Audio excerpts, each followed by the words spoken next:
So, your uncle. What's wrong with him? He's possessed. As in the devil? Something like that. He says a dark man is following him, watching him at all times. What do you make of it? It's nonsense, of course, but I'd be lying if I said it didn't bother me. You see, it runs in my family. Possession? No, Detective. Deteriorating melancholy. Practically every member of the Hartwood family is driven mad before they grow old.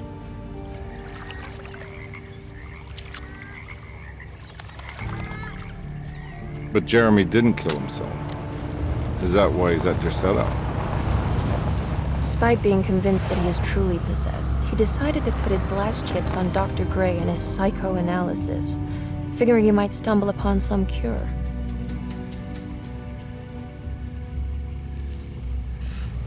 You mentioned the letter. I received a disturbing letter from Jeremy accusing the staff and all the other patients of being involved in some cult. And now they are also out to get him. Could it be real? Or is it all just in his head? It's a story he tells himself, Mr. Carnby. Anything to avoid the truth. Which is? That we're all terribly insignificant. That people mean so very little to one another. That there is no one out to get Jeremy Hartwood because he isn't worth getting. Here we are.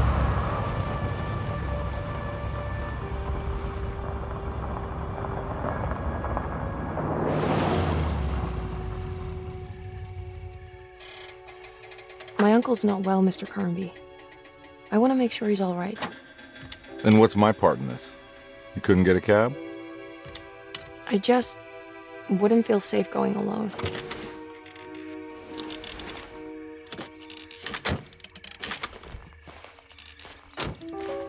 Did you bring a gun?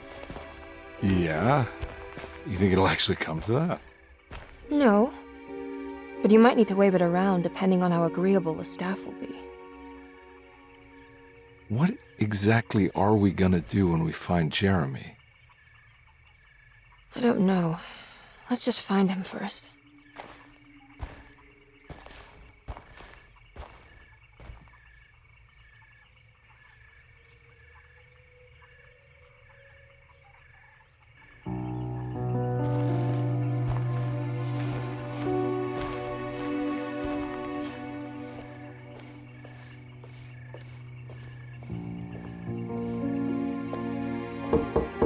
Hello? Hello? Looks abandoned. It can't be. There has to be someone around. Wait here. I'll go around back.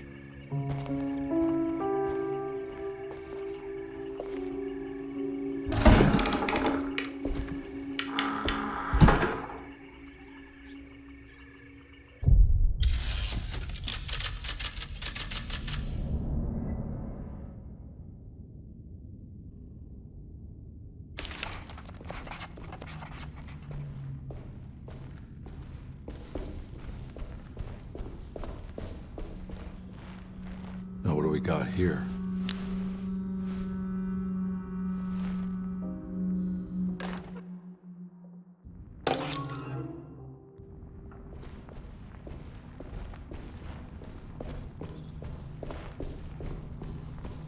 It's too dark in here.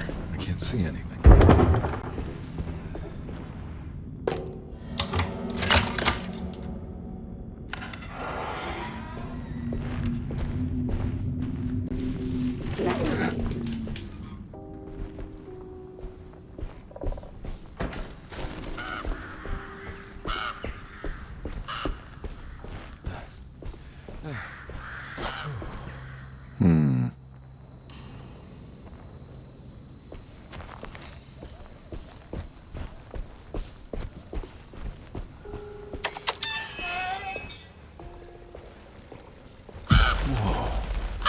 One big tree to fit inside a conservatory.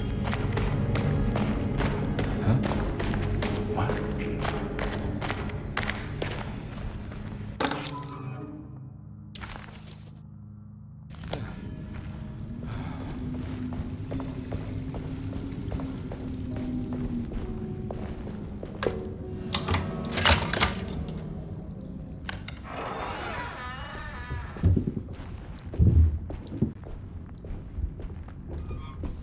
Mind if I do?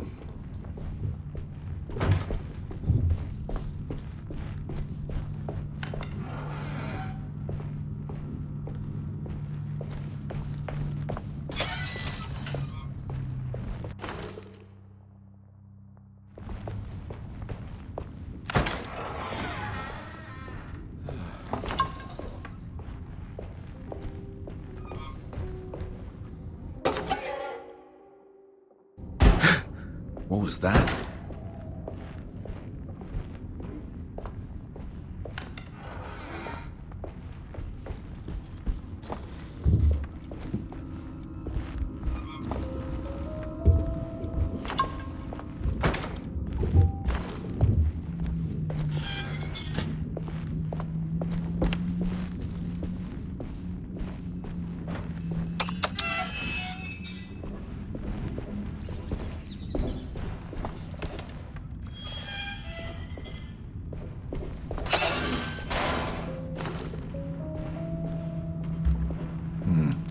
I need the key.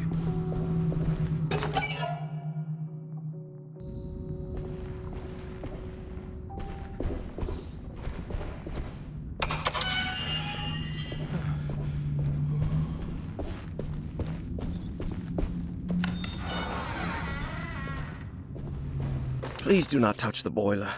It is working after all. While the sabotage has caused a leak, only the decorative plate has been completely ruined.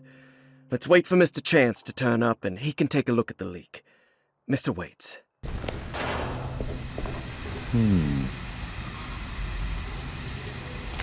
That doesn't look safe. Huh.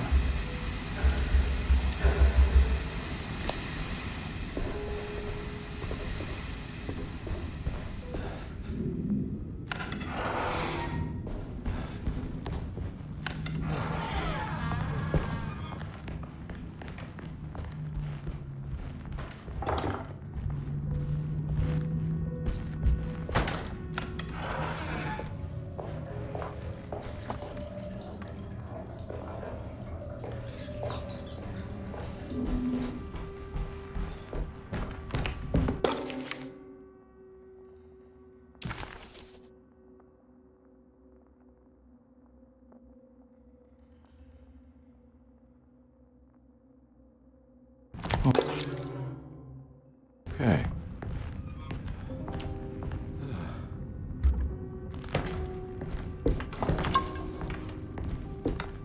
Sunday, June 22nd. I spent all day looking for Jeremy. I should have cared for the others, but I'm scared that he will do something irreversible. Cassandra is upset that I didn't give her the latest shipment of pain medication that Waits brought from the post office yesterday. I would have given it to her, but the company didn't send a new key this time around, so the box is just sitting there on my desk. They must have figured we had plenty of their gimmicky keys by now. I only remember seeing one lately. Grace was playing with it inside the grand parlor. Unless it turns up by itself, it will have to wait. I have to figure out where Jeremy is. I think Jack knew something. That dog of his found a strange rot permeating the house. She's showing us, he said. Like those blots and streaks of fetid rot was talking to him.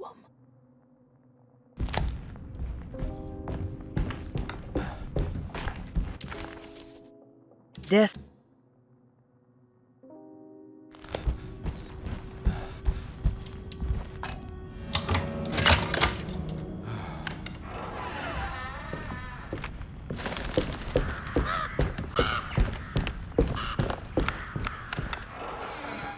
Oh.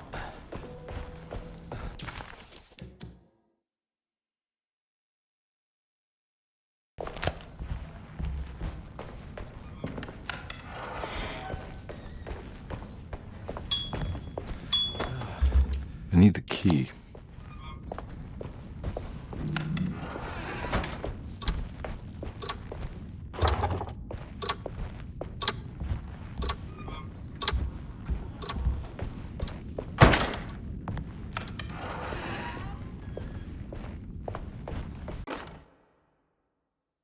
The Great Depression, President Hoover raises tariffs on over 20,000 imported goods in an act to protect American labor. Following the collapse of the Wall...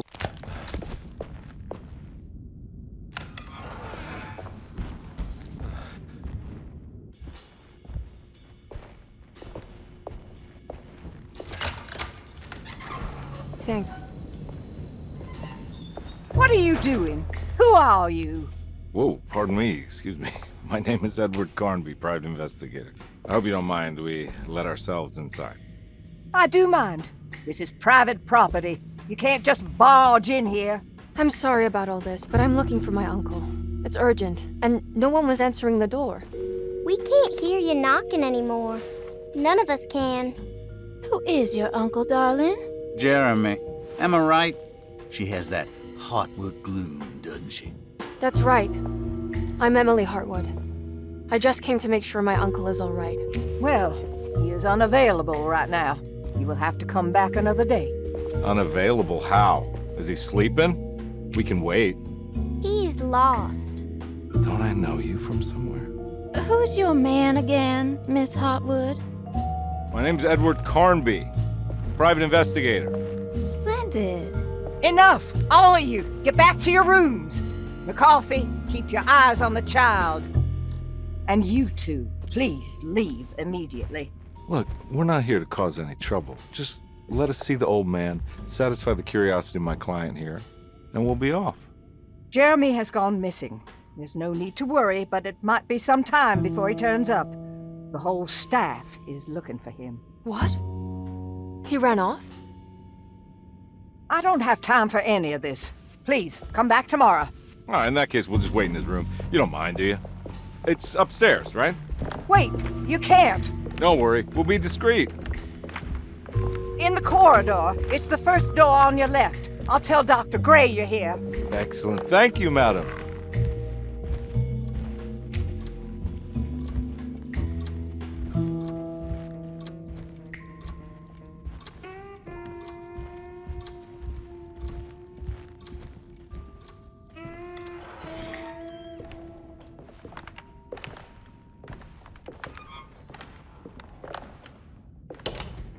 All right, here we are. Let's look around. See if we can dig up any clues.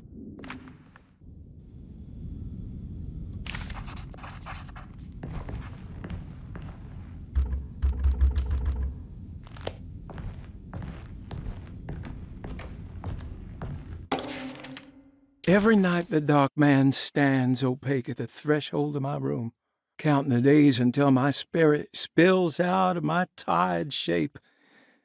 Only his pallid mask shelters my remaining sanity. Staring directly into the face of that demonic sultan would surely sunder time itself. Would he have looked the same to my father as he struggled for his life?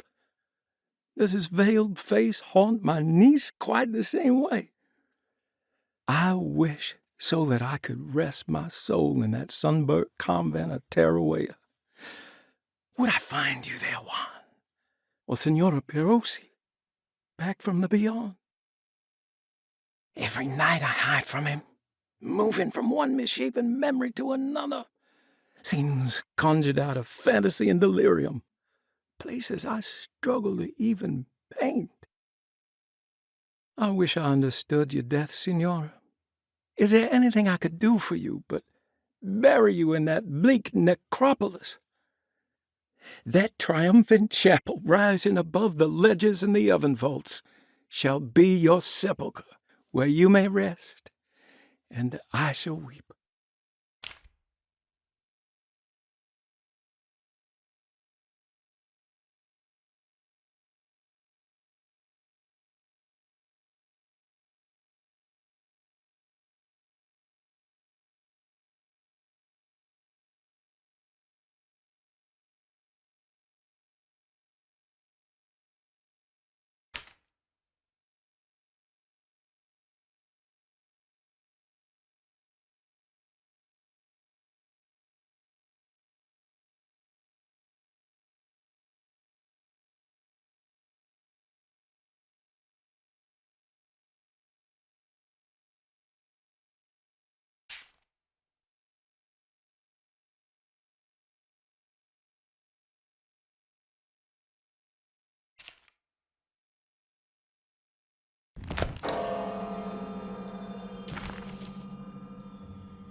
Hey, you know anything about this? Looks like some sort of talisman.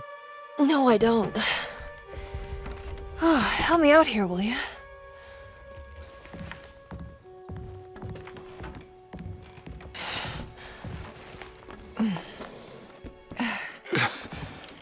I would have killed a guy to throw some of this stuff out. I'd be crazy too if I had this much junk lying around.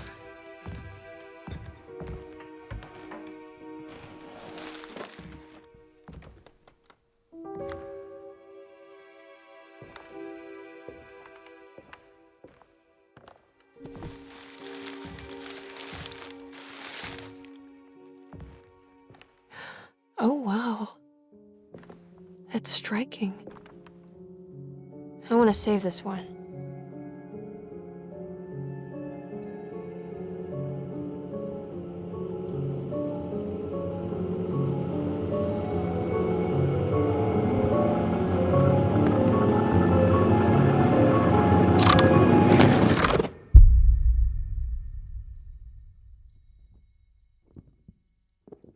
All right, come on. I want to go see Dr. Gray.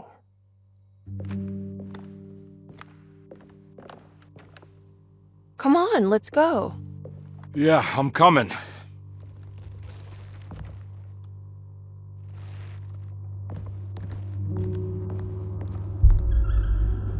Miss Hartwood. Emily?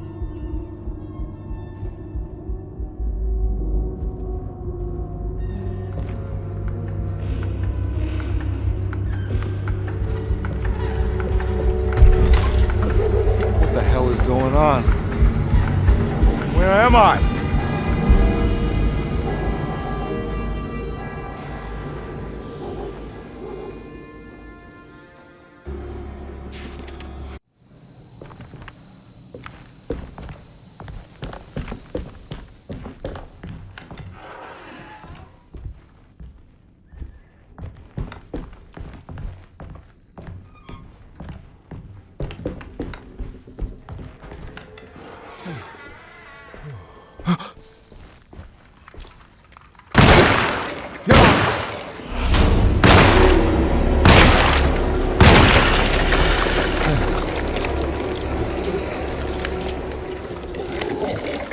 Christ.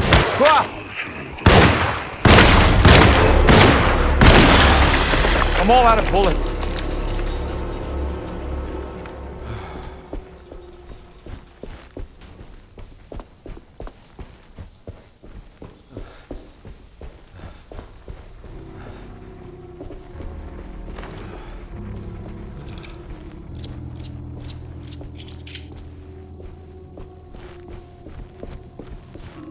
What the hell is going on?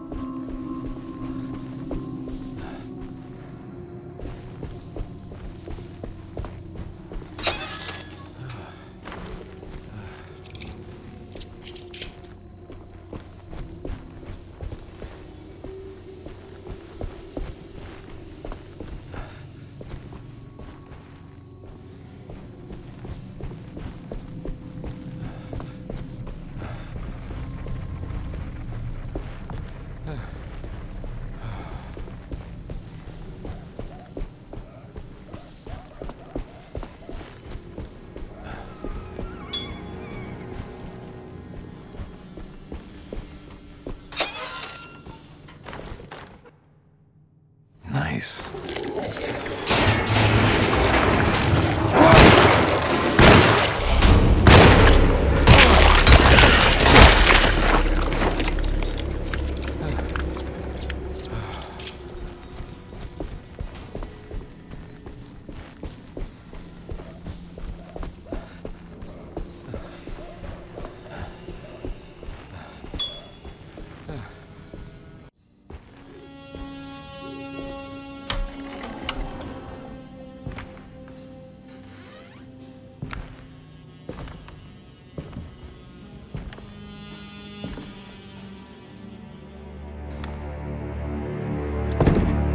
Don't let them get inside, Compare. They're not the good kind. Are you... Is this your store? There are no owners here. We both strangers in Jeremy's story. Jeremy did this.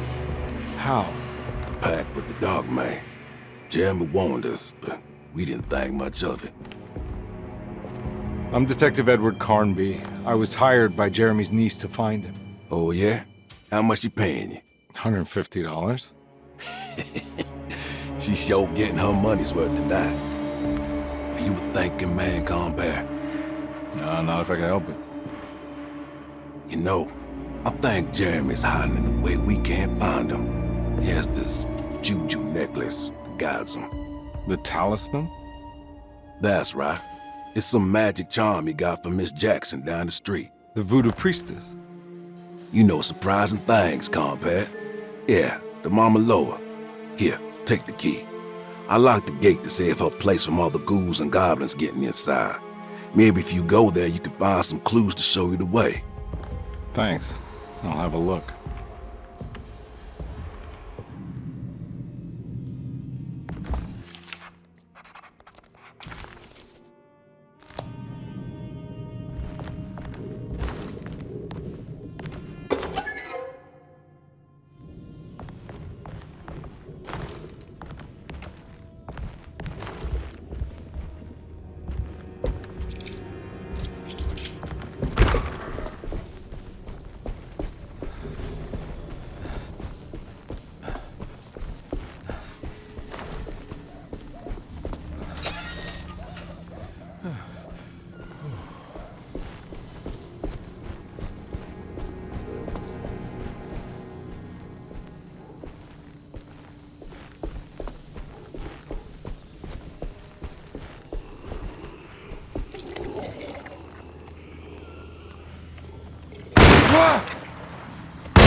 My weapon broke!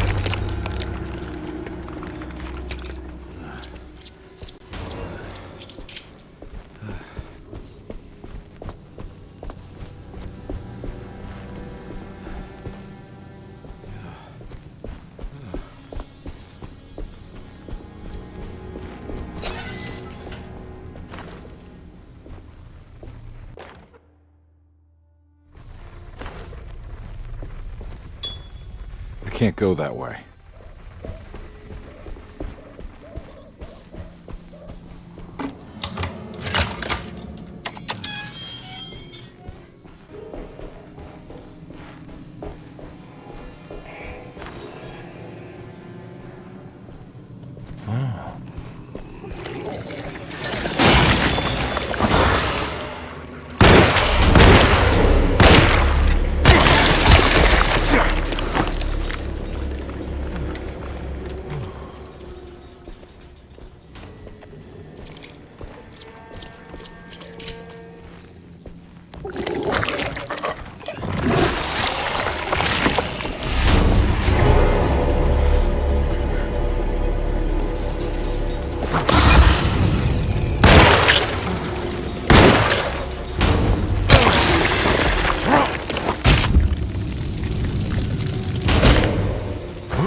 I recognize this place. It's Miss Jackson's seance parlor. Let's see if she's got any information on Jeremy's talisman. It's the talisman, like the one in the painting.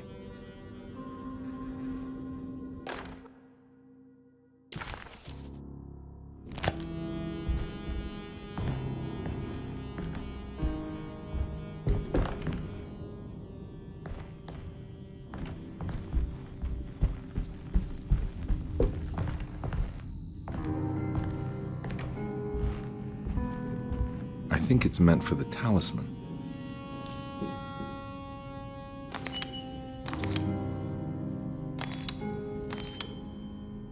I think it needs numbers, like coordinates.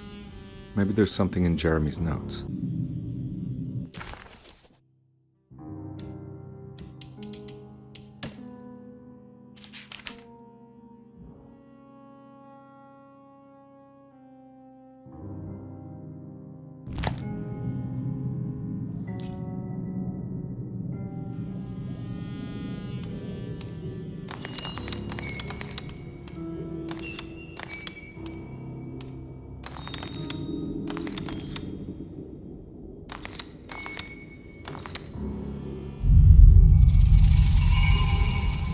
It's showing something. A place? Where is that? Huh.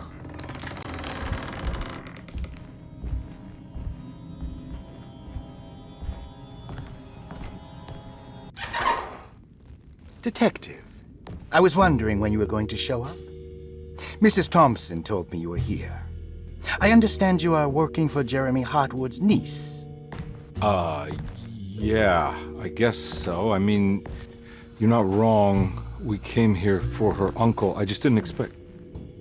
I didn't expect this. You are Dr. Gray, right? That's right. You don't happen to have some identification, Detective. I'm not keen on having strangers prying into my business. Oh, Detective Edward Carnby, Decatur Street, New Orleans. Enjoying the Vieux Carré, Detective? Those old French quarters, the voodoo people, the gangsters. I'm sure you live an exciting life. Well, it's not quite like the stories, Doc. Just trying to make a living. Aren't we all making a living? Well, welcome to Derceto, Detective. I hope your time here will be useful. Now, what can I do for you? Why don't you tell me where I can find Jeremy Hartwood? Why wouldn't that make for a short visit? I wish I could tell you, but I'm afraid I don't know. A drink, Detective? Anything brandy. Oh, you do belong in the French quarters, Detective. Armagnac or cognac? You know, just give me the cheap stuff. I'm not much of a connoisseur. Having low standards is not a virtue, Detective. Let me see if I can broaden your perspective. What can you tell me about Jeremy? I wouldn't want to go into details about his condition. Doctor-patient confidentiality. I'm sure you understand. Sure, but he is crazy, and he's gone missing. Why? Here, try this. Ooh, it's good. Got a bite? It's called a sidecar. The trick is not to be afraid of the tartness of the lemon. Then, for goodness sake, don't overdo the triple sec. Okay, what can you tell me about Jeremy? Well, let me think. He is an anxious man, constantly worried about events not presenting themselves according to his model of predestination. He complains about things not being carried out in the right order, and that some things simply shouldn't be. Is any of this helpful to you? Not really. I was hoping for some direction where to look next. I'm sorry. I have nothing for you then. You should talk to my orderlies. They have been looking for him for a while now. I'm sure they would appreciate your help. Yeah, I ran into Batiste earlier. Come to think of it, he might have given me a lead. Oh, excellent. So your investigation is already underway. I'm gonna go, but I'm sure we'll meet again. Looking forward to it. Safe returns.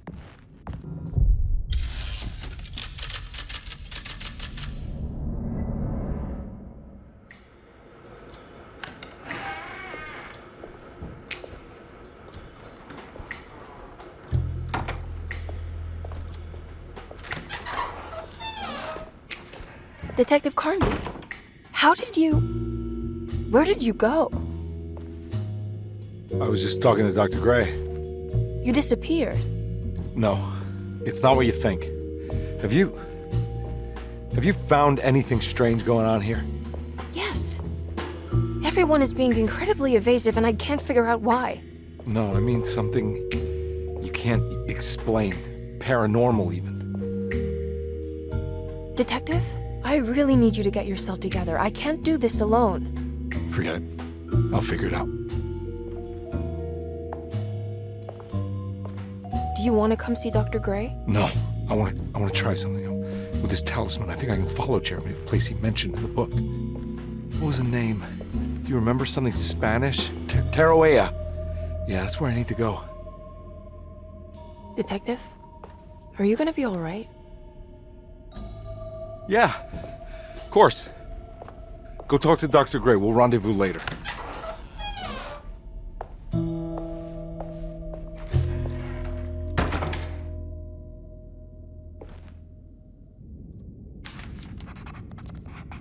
This talisman brought me back from the French Quarter in the blink of an eye. If Jeremy can travel so easily, then he could be hiding anywhere, even Tarawea. If he can do it, so can I. I just need to figure out how the talisman works.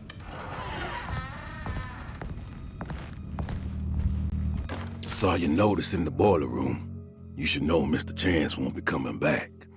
I got no business being in there myself, but you can take a valve from the wine cellar if you want to try to stop the steam pouring out. Be careful. Dr. Elmore Lee Gray is Derceto's chief doctor. Accounting and all administrative work is handled by me, Paul Waite.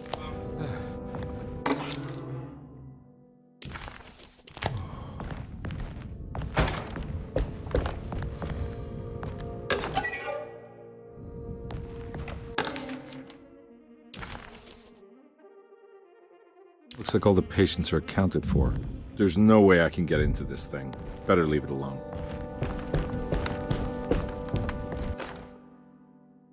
Paul, you're right about the plates on the boiler and the clock.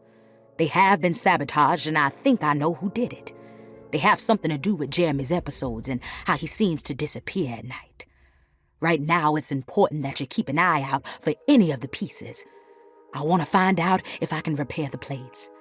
Let me know if you find any of them. Lottie. Tell Lottie to take a look at the well in the kitchen garden.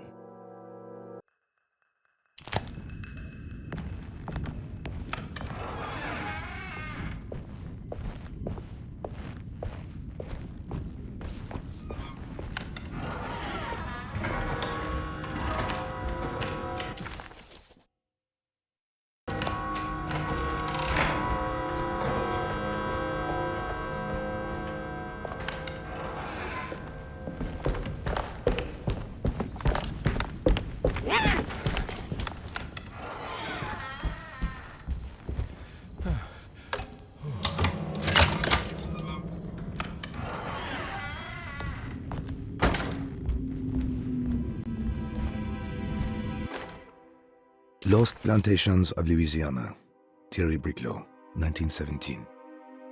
Derceto was a small plantation on the eastern shore of Lake Pontchartrain.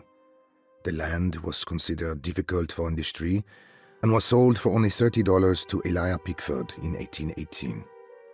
Pickford employed hundreds of workers from nearby New Orleans to clear the woods and build a small plantation mansion facing the lake with a striking Greek Revival temple facade. Derceto kept a modest production of barrique tobacco and indigo that persisted up till the Civil War. During the antebellum era, Derceto was the source of many rumors concerning voodoo and witchcraft. People who traveled the lake reported seeing people dance at night in front of bonfires, bleating and wailing. On June 17, 1862, Captain J.W. Norton of the Union Army recounts leading a raiding party from ships anchored in Lake Pontchartrain in order to seize control of Derceto and free the slaves working there. The captain was surprised to find the workers fighting back with unprecedented zeal. Norton's account describes these men and women as enraged with fanaticism. Pickford reportedly tried to placate the raiders, but was shot in the confusion. Captain Norton left the mansion burning and retreated to his ships with his men. Derceto was left in ruins for several decades. The ownership of the land was long disputed and returned to the Ledoux family in 1901. Several police reports were filed during the following years as the Ledoux tried to get rid of a camp of squatters on their land. The police made several visits to remove the trespassers, but the people kept returning. On November 1st, 1907, Inspector Legras of the police charged a deadly attack in order to save several...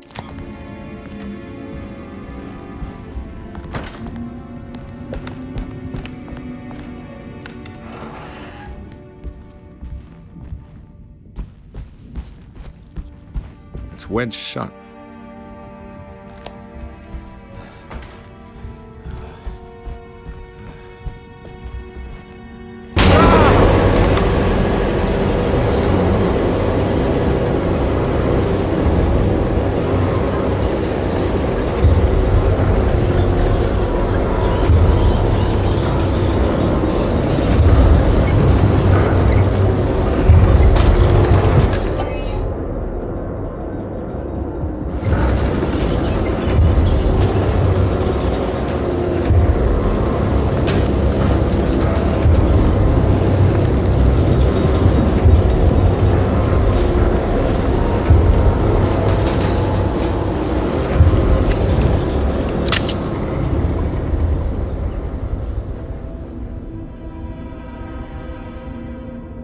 What happened?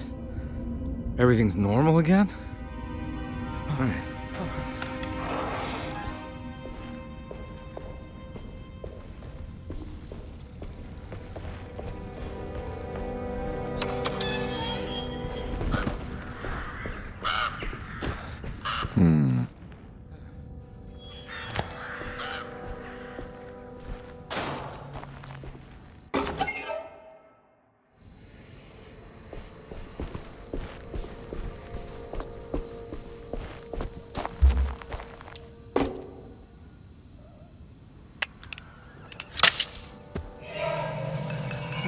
Got it.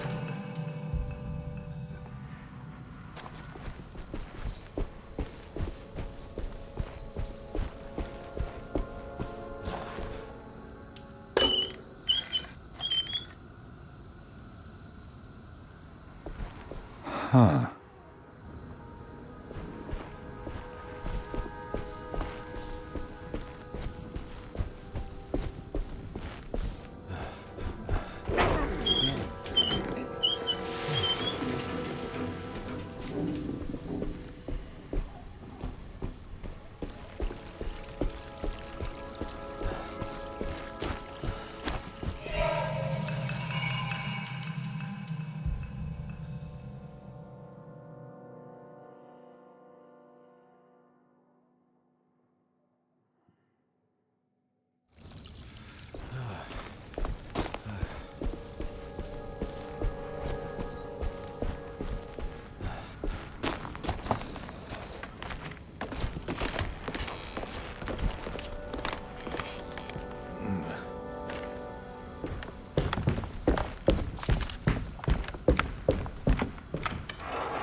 Wow.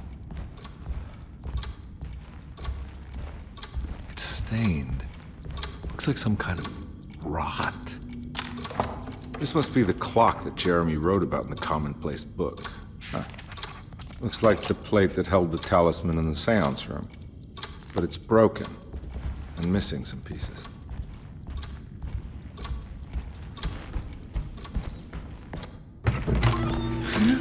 Yeah, sorry, Detective. Didn't mean to obstruct justice or anything. That's fine. You know, I'm kind of busy with my own case of a missing person. I was wondering if you've seen Grace, a girl about yay high? I can't say that I have. Why are you asking? Well, I'm looking for her. Is she in trouble? No. She's just hiding somewhere. We can't have a rascal like that running around unchecked. time like this, you understand? Well, I haven't seen her. Well, let me know if you find her. I'll be around. I'll keep an eye out for your man, Jeremy. You scratch my back, detective, and I'll scratch yours.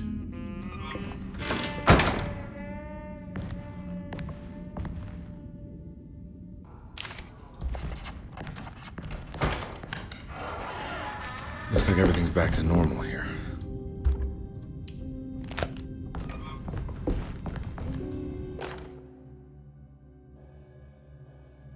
Emily's here.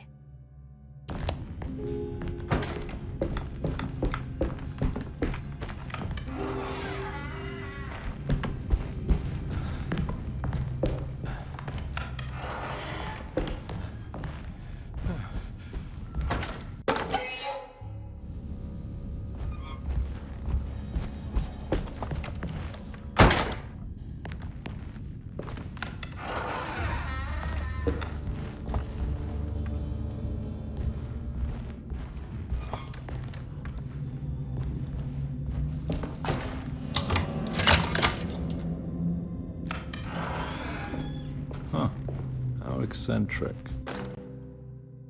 I did it! I crossed the thresholds to my intended destination without a focusing device. My talisman now knows these roads, and I have no need for the plates. I can find my way to Lafayette as easy as I find my own room. I visited the grave of my father and seen the oven waiting for me. Thank you for opening these doors.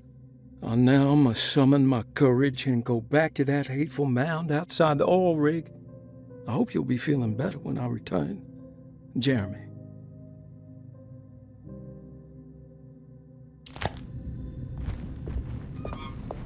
What are these symbols? Looks like alchemy or star constellations.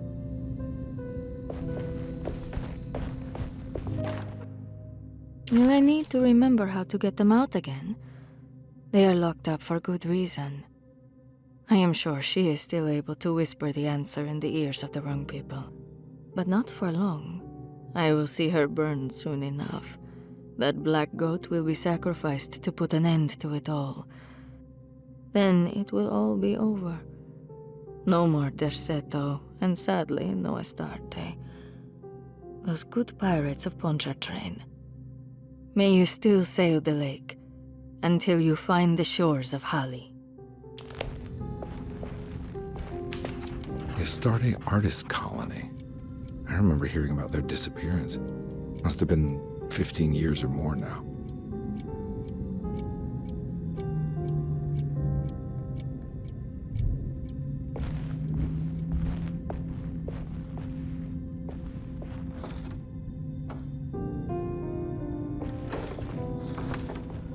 These paintings got some grim-looking rot on them.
Got it.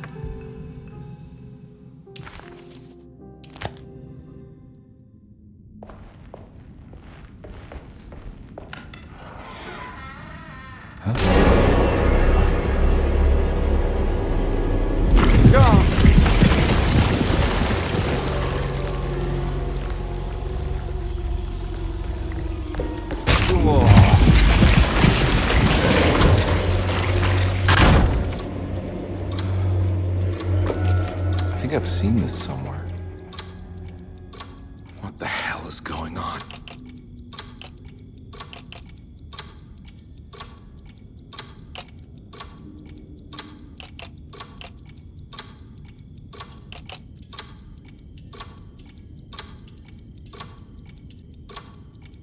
There was something in the commonplace book about this.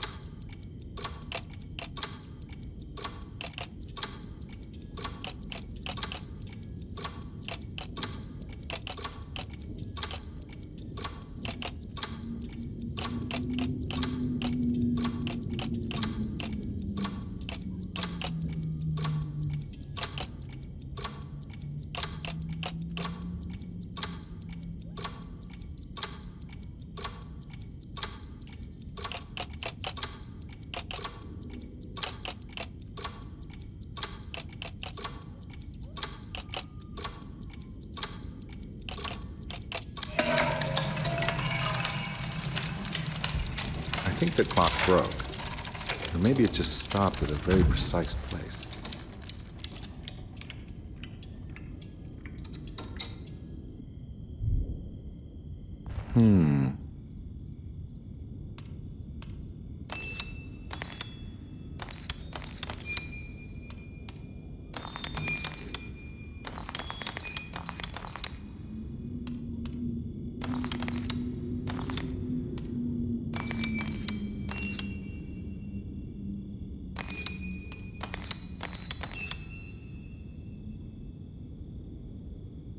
There's a picture in the black glass. It's showing me something. It's the hallway outside Jeremy's room.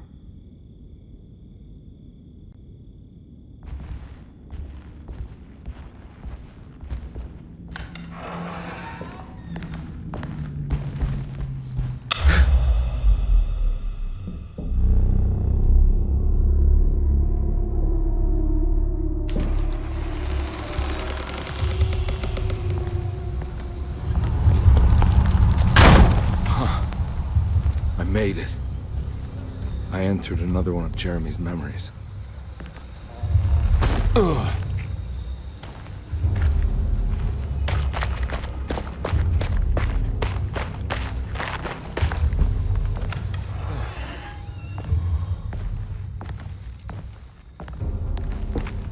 May 1923, Monday.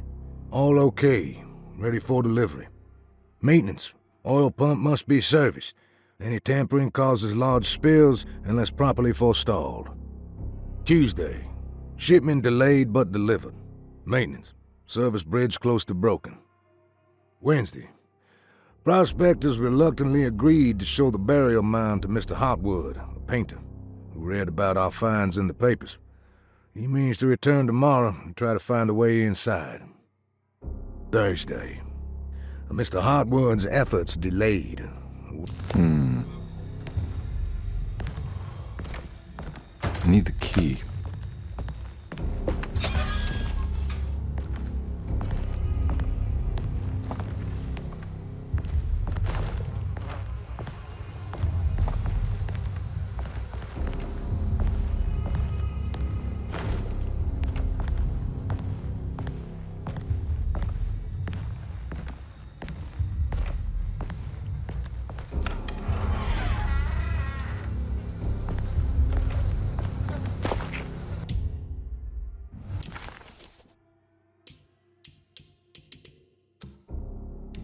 As his pride fate.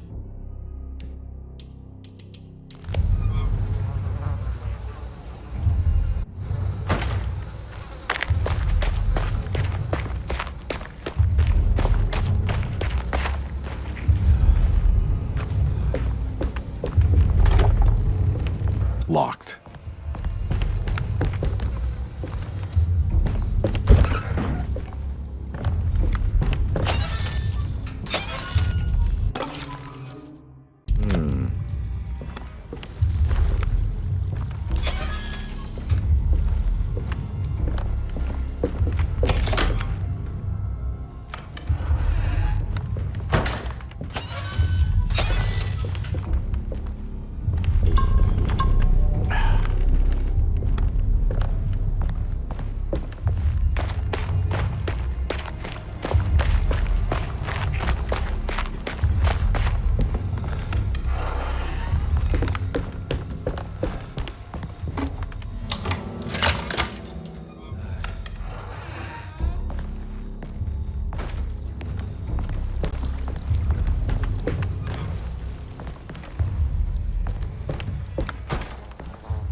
pretty weak. I just need something to break it.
the hateful mound Jeremy talked about in his book.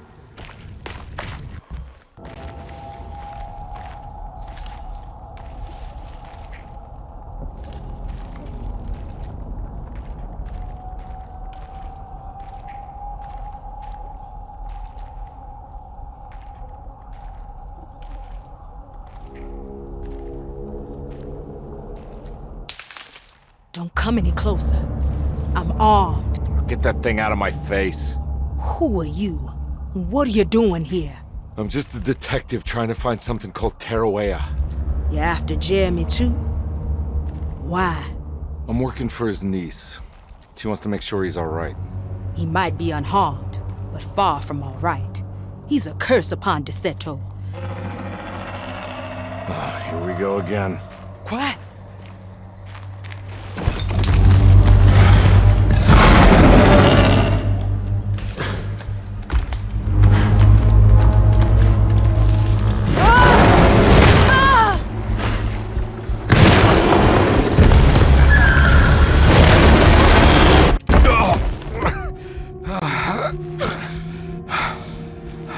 Oh, Christ in heaven.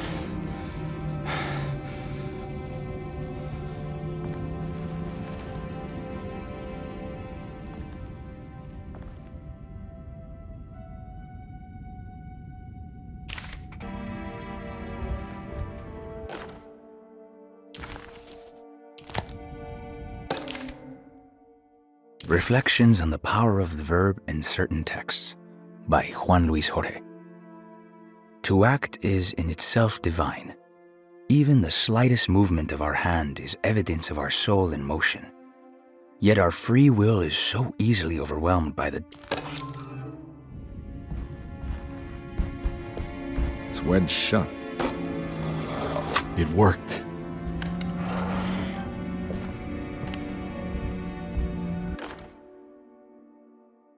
The Barlow lens. Instructions. To double the magnification of your telescope, simply fit this Barlow lens to your instrument.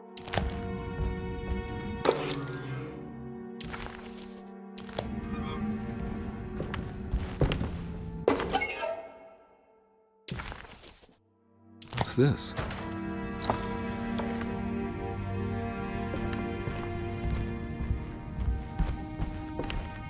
I don't think I have everything I need.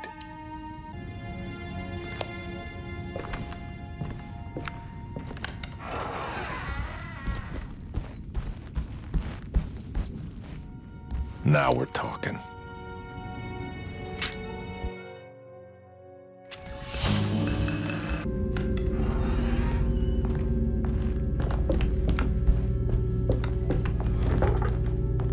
Huh? What?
There's something missing.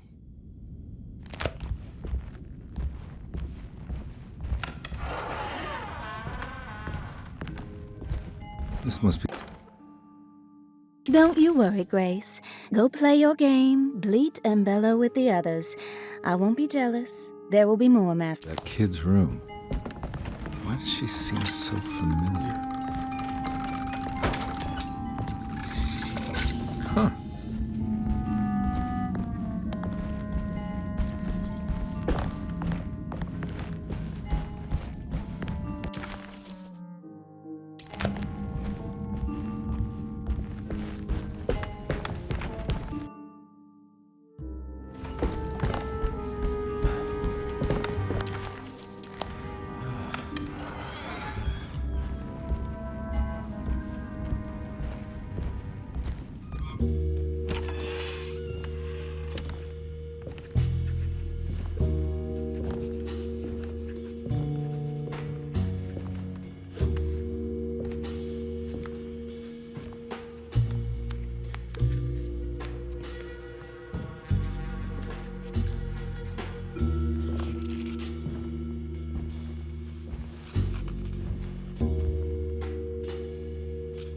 What you got there? You drawing something? Nothing special. I'm just bored. Do I know you from somewhere? I remember you, Mr. Carnby. From where? Don't touch that. Cassandra wouldn't like it. She wouldn't like it at all. Do you know where she is? I'd rather not talk about it. It makes me upset. Besides, she'll be back after the Feast of St. John. You think? Yup. It's all on the page, Mr. Carnby. And many of them that sleep in the dust of the earth shall awake, some to everlasting life, and some to shame and everlasting contempt. All right. I'm gonna go now, if that's okay. I don't like to stay too long in the same place. Mr. McCoffey might find me. Hey. Is he mean to you? Not everyone needs to be saved, Mr. Carnby. You should know that by now.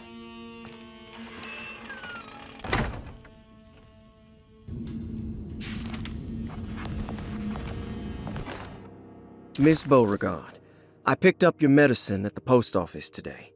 As you understand, it needs to be administered by the orderlies for your safety. I've...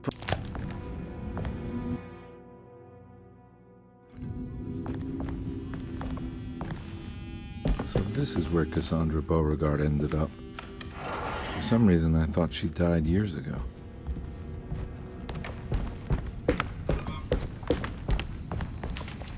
There's more of that rot again. Like it's guiding me to do something. But what? I don't think I have everything I need.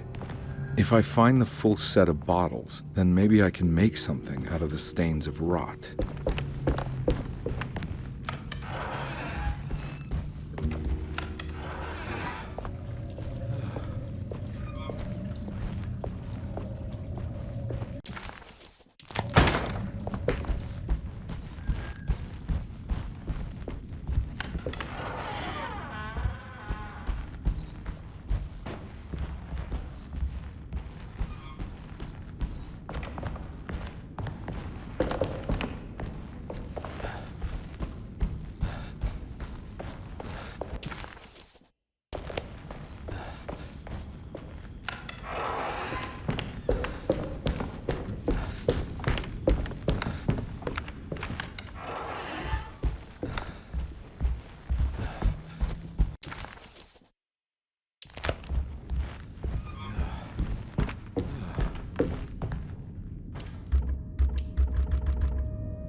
Wedged shut.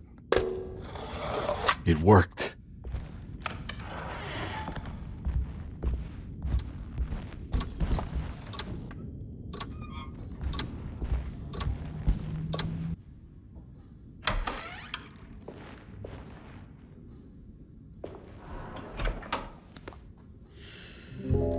Detective Carnby. How good of you to come. Let me pour you a drink.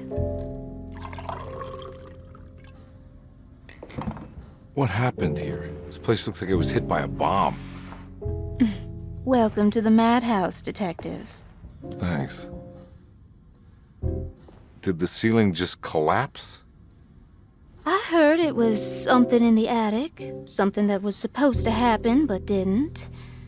How that could have such consequences is beyond me.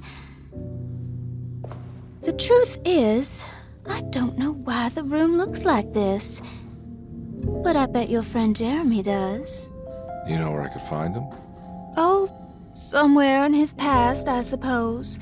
He keeps going on about that mysterious dark man. I think he is hiding from him. Or maybe he's with him. I can't really keep up. I don't worry much. Take a look around this room. You may think it looks spectacularly devastated, but I just think it's finally found its stride. It fits perfectly with the state of this place and its loonies. The same goes for the nonsense with Jeremy. In my eyes, we've finally managed to match the wild ride inside all of us. Well, I'm happy you find the evening so harmonious. I hope you don't mind me setting things right. Jeremy's business, that is. This room looks beyond my capabilities. Good luck, Detective. Hope to see you again soon. Yeah. Evening, miss.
I need the key.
rot made the shape of a snake. There must be something important to find here. Maybe it has something to do with the numbers on the labels.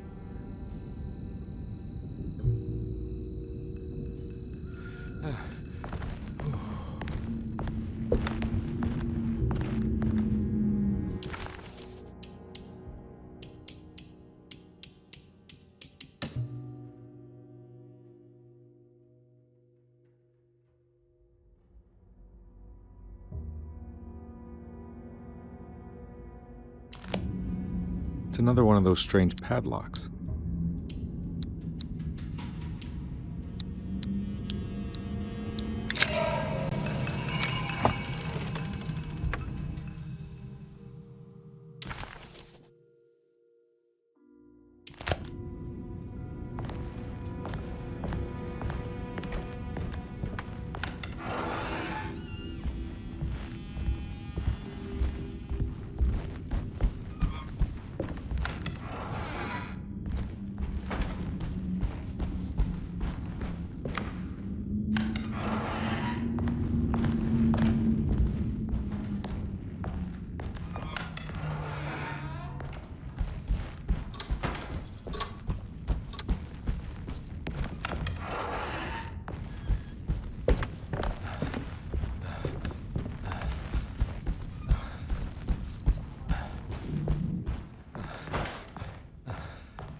You know, Mr. Waits, I saw a piece of the plate that Liza broke.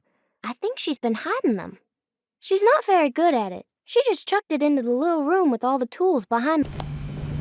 It's stained. Looks like some kind of rot.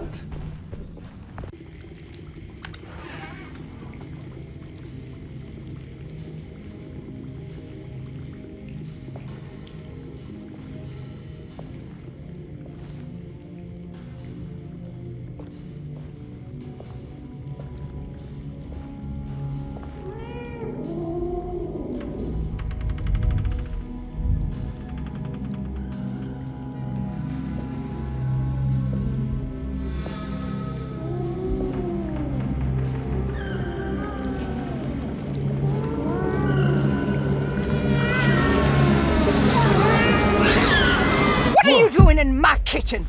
I assure you. No, I'm sorry. I promise you. Mr. Hartwood is nowhere near my kitchen, and neither should you be. Don't make me kick you out of this house. Sorry. Now get out. Yeah.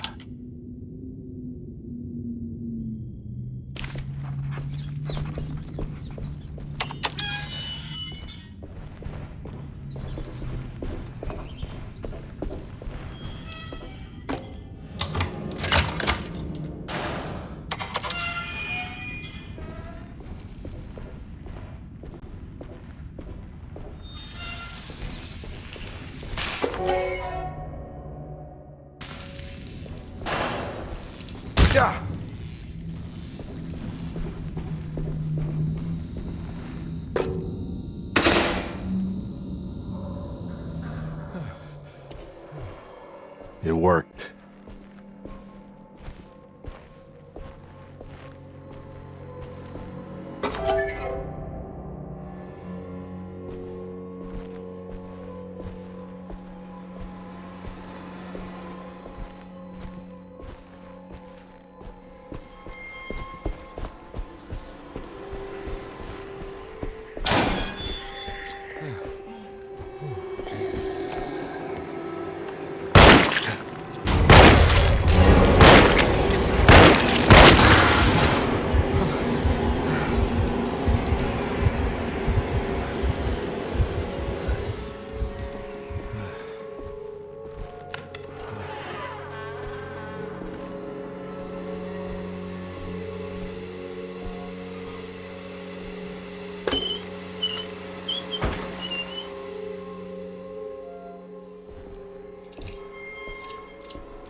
Jeremy?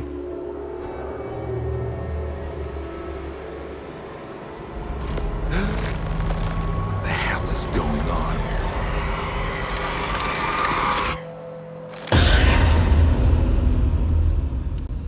Where's the body?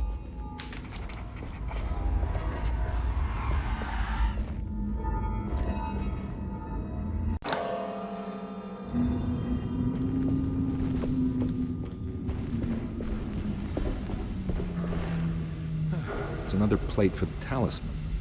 Like the other one, it's broken and missing some pieces.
Black glass is showing another room.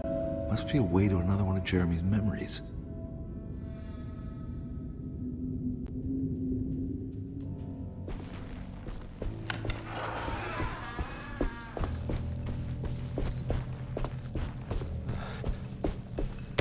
I knew it. I knew it would work.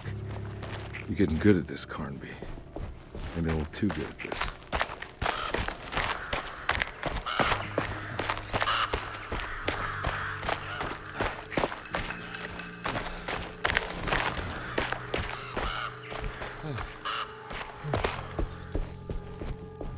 Hartwood's family crypt. Emily's family must have deeper roots in New Orleans than I thought. I figured she was a Yankee like me.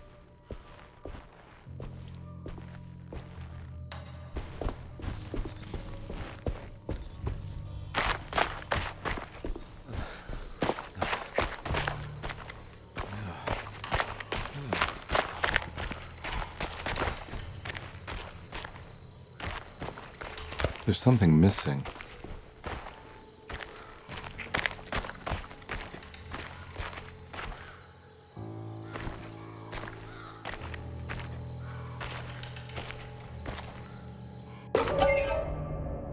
What's this?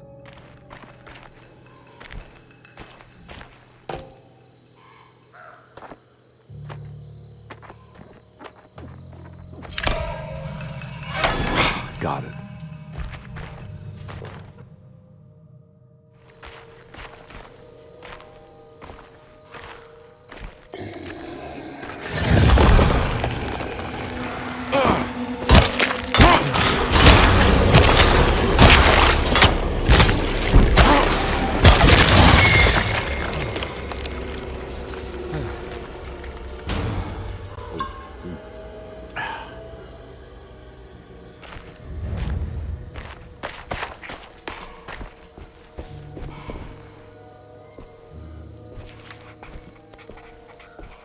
Jeremy sketched this chapel in his book, so it must be important. Looks like I'll need more medallions to open it, though. I don't think I have everything I need.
Oh.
Got here.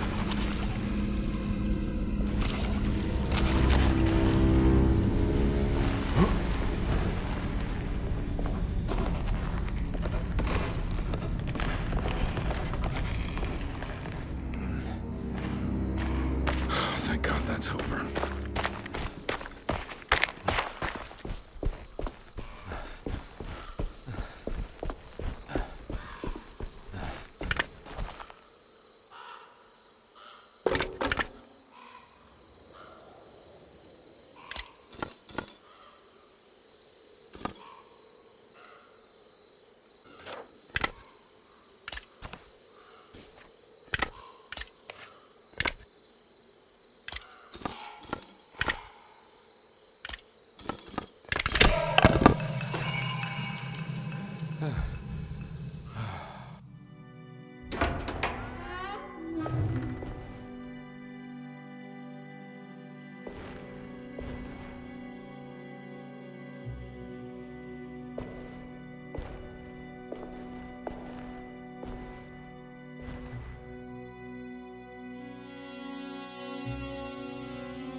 Please don't touch her.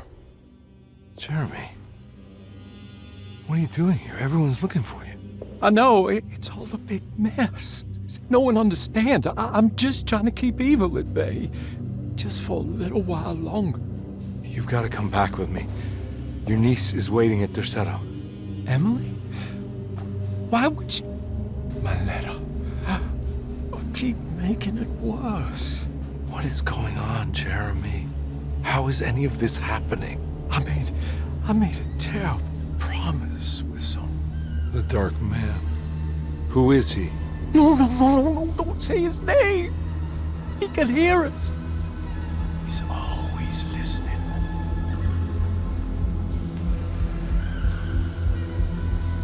Jeremy, I need to understand what is going on. I promised him everything. When the sun rises, I will be chained in his sunken desert temple for an eternity. But at least the evil about to awaken in Derceto won't harm anyone outside of that cursed place. You're acting crazy, Jeremy. I want to help. There's nothing you can do. Then what's all the business about Teruea? Why did you want to go there? I can't go there. Not allowed. But you wanted to. Can I go? Tell me, will it help me to break your pact? Is there something there that would help? Why would you give me hope? That's so cruel. Okay, sounds like we're onto something here. What should I— Look out! Behind you! Run! Don't let it take you!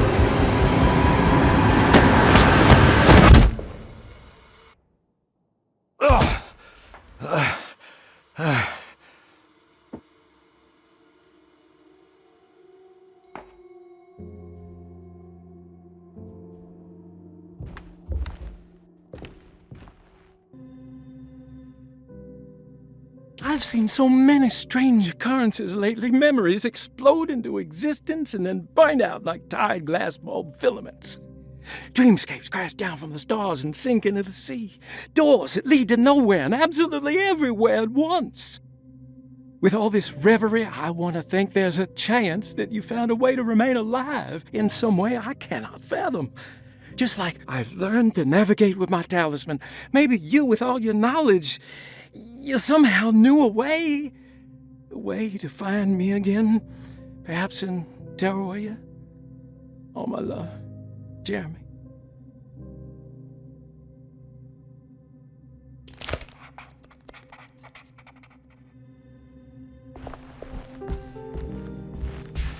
She's dead. No matter how she died, she looks peaceful now. Hirosi's body.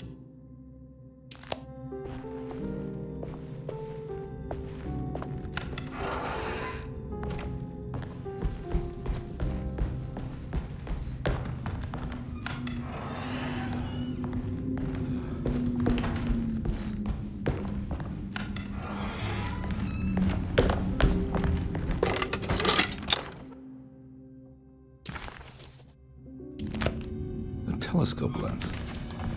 Why would he lock that up?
Whoa.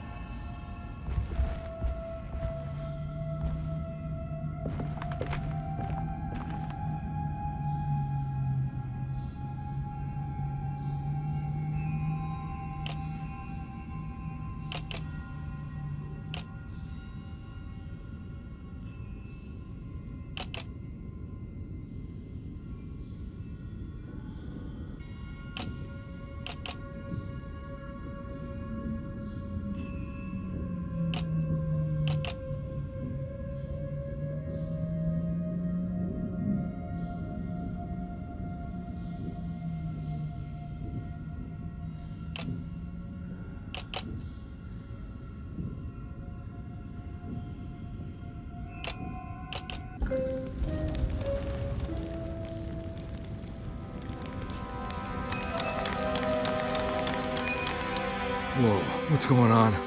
It's dialing in something all on its own and it's showing the way to another memory? Where is that?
Here we go.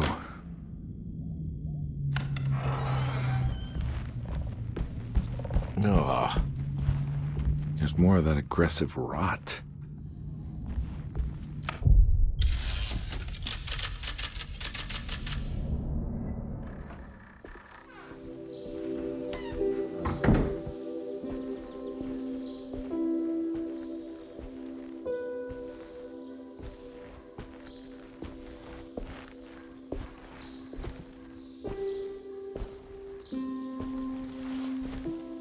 I'm glad to see you made it. I had my doubts, but the hope you instilled has yet abandoned me. I guess this must be Tarawea. Who are you? My name is Juan Luis Jorge, and this is indeed the convent of Tarawea. You'll have to excuse me, but Jeremy never got your name. The name's Edward Carnby. I'm a private investigator. You're not a patient, are you? No. I'm the author of a book that Jeremy once found important. How does that work? Are you part of this memory as well? Is this even a memory? I think calling me a manifestation of Jeremy's subconscious would be more correct. And so is the convent of Tarawea. I'm a man Jeremy has never met, and we are in a place that he has never been. Okay. So are you here to guide me or something? I have no more purpose than you do. I simply am. I will happily help you, of course, if I'm able. If you are already somehow part of Jeremy, why did he want to come here? Isn't he sort of here already? Jeremy wanted to come here because it's a representation of his mind at peace. When Dr. Gray asks him to find his focus during his sessions, this far-flung convent is what Jeremy imagines. He is under the impression that if he could physically come here, he would reach a perfect equanimity, a spiritual apotheosis. You don't think it would work? Jeremy subconsciously knows it's just wishful thinking. He can't come here. Despite the pathways opened by the dark man between Derceto and Jeremy's psyche, it's simply not possible. But I'm here. Indeed. It's a shame it's just another place for you, Detective. Otherwise, you could have become a Buddha. Always a bridesmaid, never a blushing bride. Am I right? Yes, I suppose so. You'll have to chase enlightenment elsewhere. So what's the next best thing? What can I do here?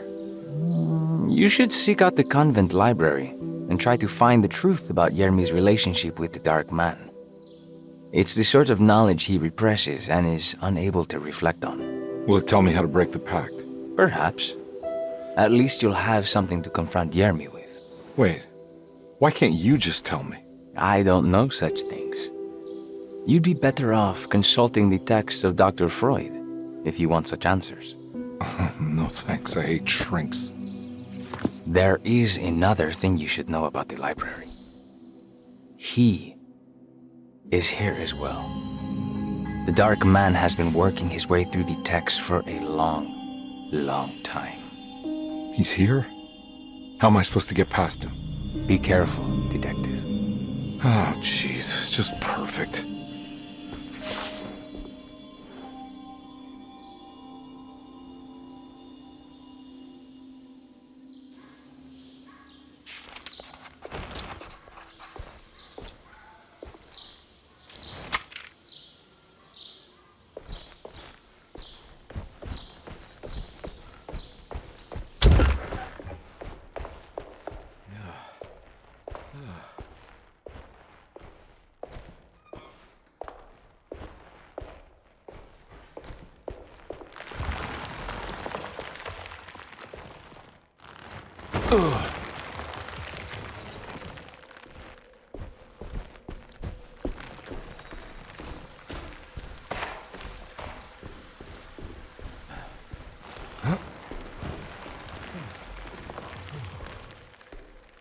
Oh.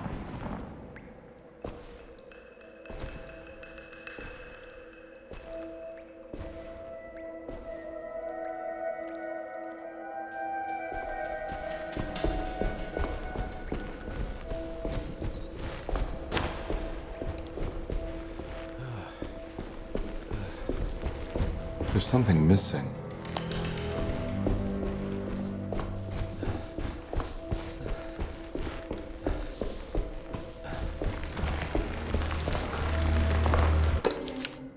The great library was endless, beautiful, and terrible. An Akashic record for the universe inside the mind of Jeremy Hartwood, now corrupted by a story forced upon him, told by a maniacal liar, an evil conjured by science and secrecy.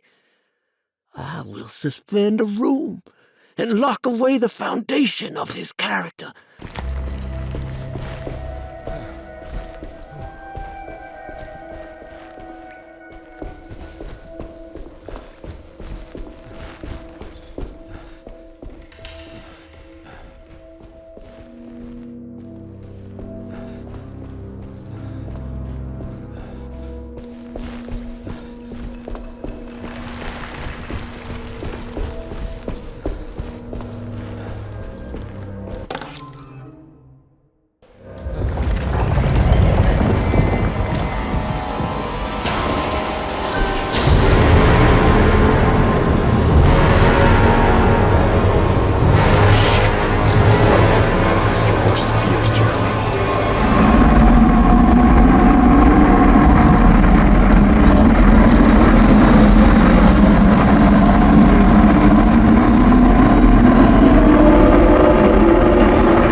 was in the hot autumn that I went through the night with the restless crowds.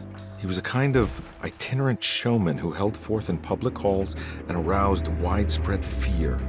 The New Orleans address of the event is lost, but I remember distinctly the Prext Shipping Company pressing their contribution. Hey.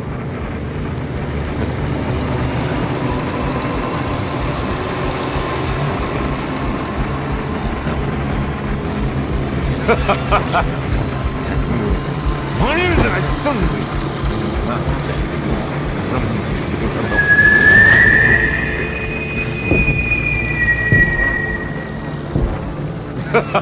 Detective! What? What?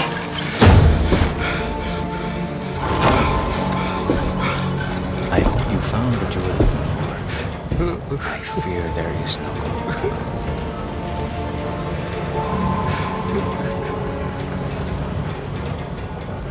I was so close. There must be something I can work with. Come on, Carnby, think. Think. Shipping company. Prext. Right. Good luck, detective.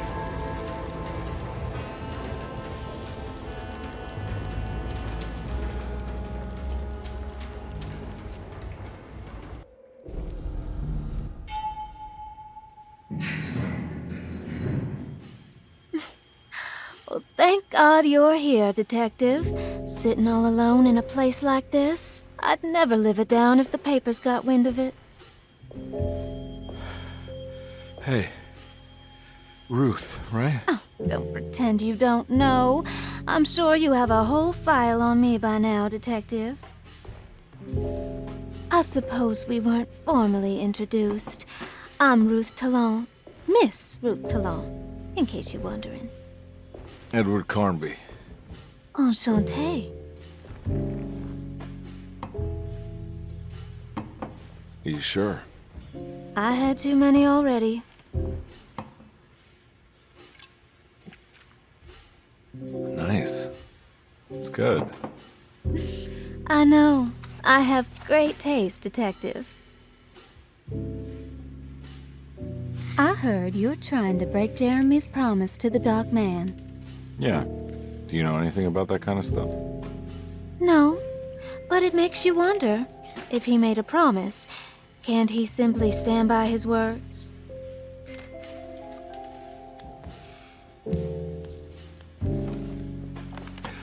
Look, I'm just trying to get Jeremy out of a bad deal, so he'll come back with us to New Orleans. Well, if all fails. What are you doing? It's a sign of submission to the Dark Man. I saw it in a dream once. What?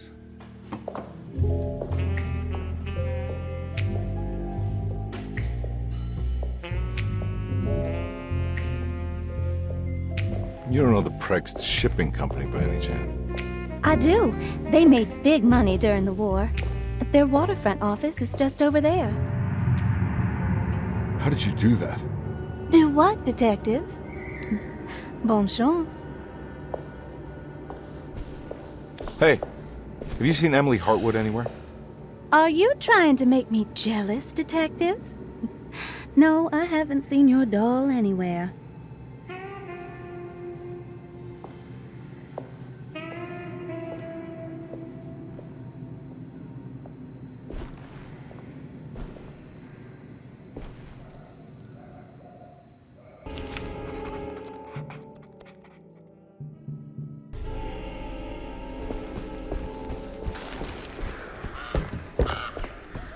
It's locked from the other side.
sewer system has a tunnel running right below Preg's shipping company. I bet I can use it to get inside.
No way I can get this out of the way with my bare hands. But if I get that crane going, that should do it.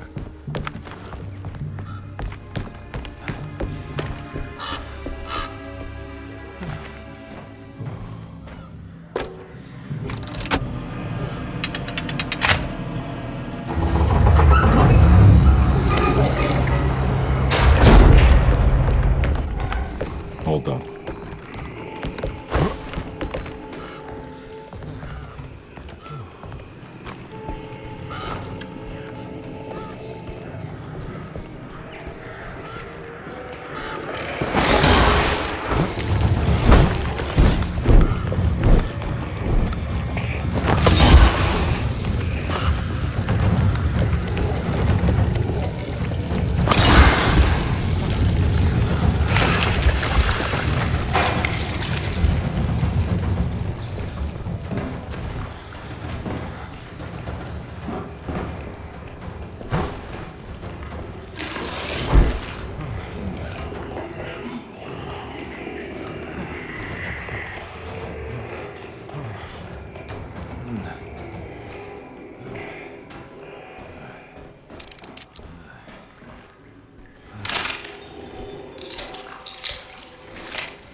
inside the warehouse. The office must be upstairs.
Hey, I always wanted to try one of these.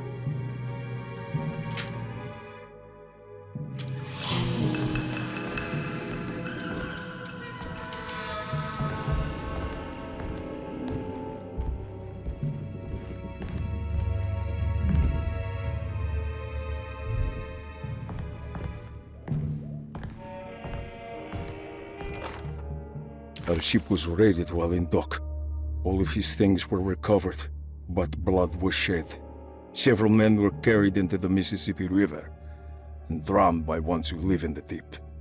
All items have now been signed and delivered. Now best keep the papers safe. What is left? Later is right, and hell is back again.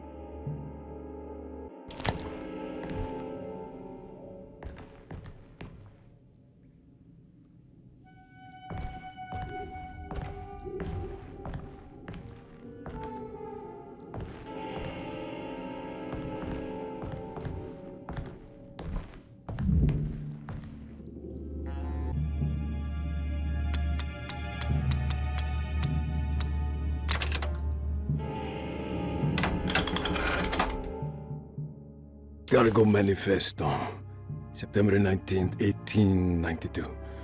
Break Shipping Company delivered 4 steamer trunks, 1 Egyptian sarcophagus, and a large wooden crate belonging to the showman called the Black Pharaoh, performing at 18th Street.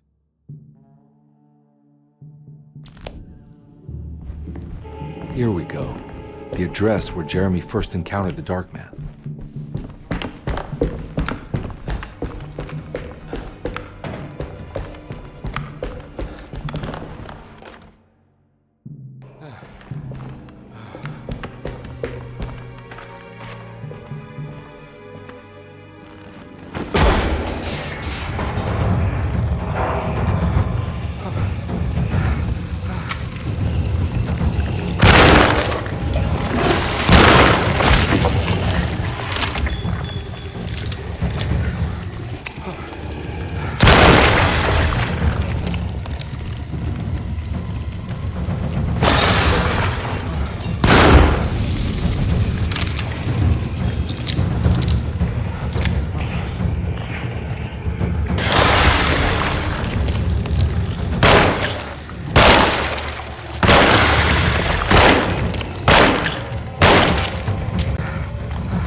Looks like the fog cleared up.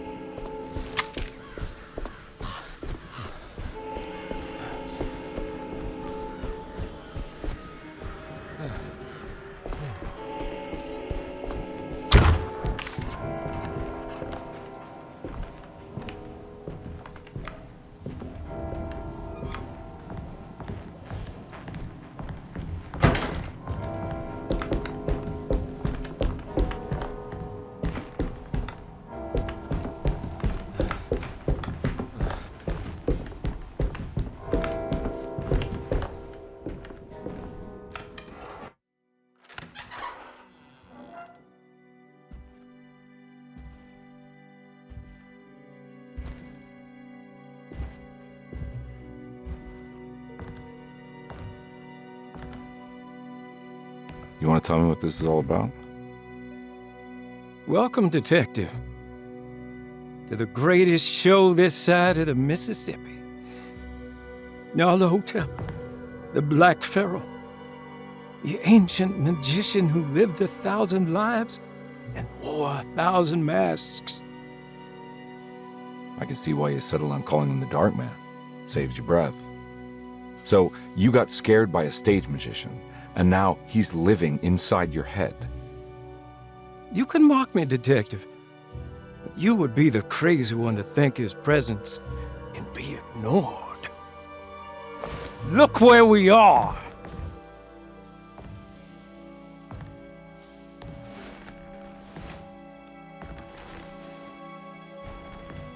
We didn't get to finish our last conversation, did we? You were about to tell me how to break the contract with the Dark Man. No, we can't. If we turn her loose on the world, so many innocent would die. But there is a way to break out of the deal. There is. You offered me a way out. Steps to take. What are they? You'll never find them. They're forever entombed in his sunken desert temple. Jeremy, I'm not your enemy. Tell me where to go. How do I find the temple? No, we can't. I have to make this sacrifice. God damn it, Jeremy. I'm gonna save you. Don't worry.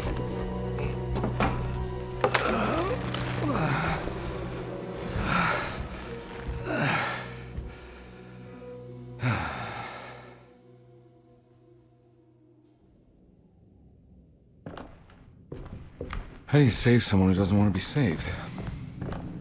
Well, he's gonna get saved no matter what. I just need to find the temple somehow.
Oh.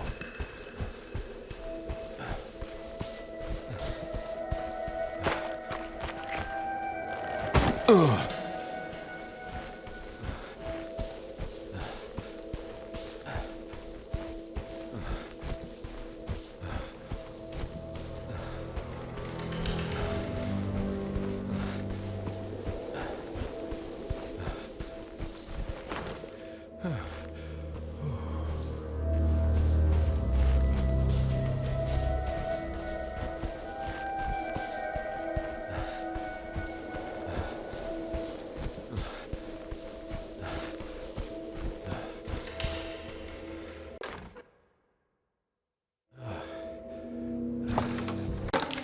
The temple of Nephron-Ka lies under our camp. Despite all efforts, that unholy site did not collapse, but sink beneath the sand. The pharaoh is long dead, his name meticulously stricken from all ancient writing. But that stage meant for blood and terror remains. The temple is said to be lightless, built to harbor all the haunters of the dark found in the very depths of our universe. Calling on the gods meant creating a bridge between our world and theirs. The terrible Aldebaran of Taurus, the Black Sun, was seen as the most important star in the night sky.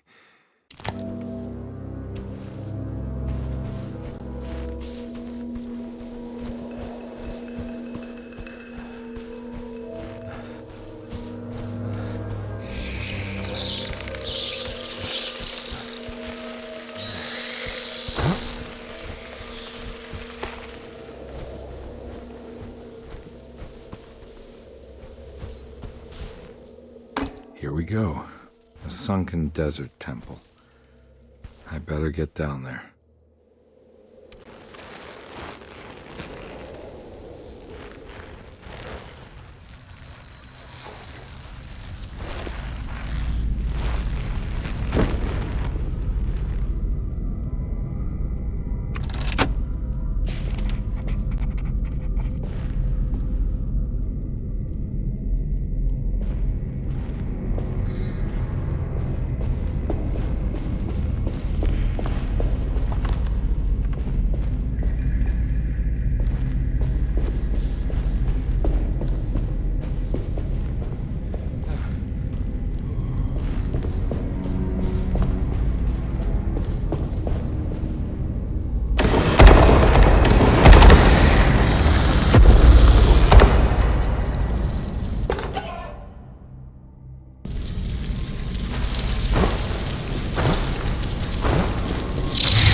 This one looks operational.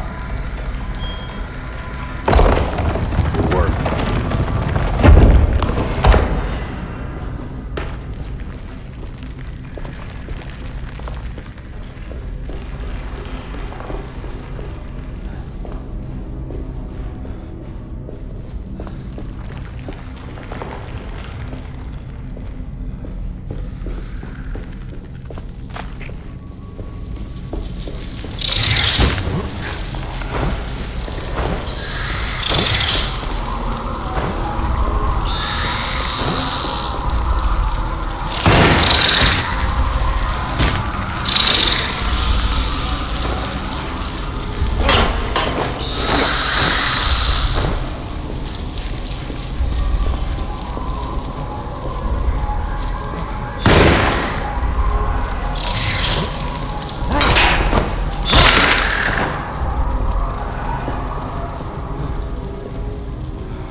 was ready to collapse.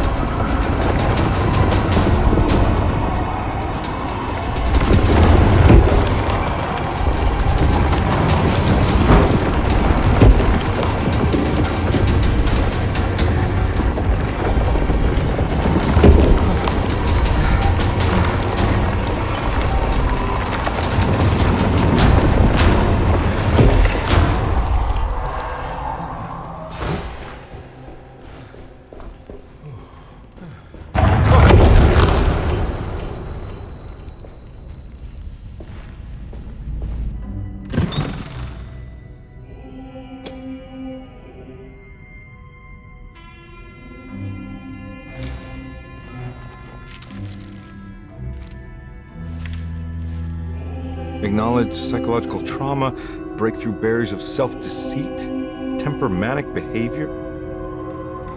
These are the Dark Man's terms. The contract. Huh?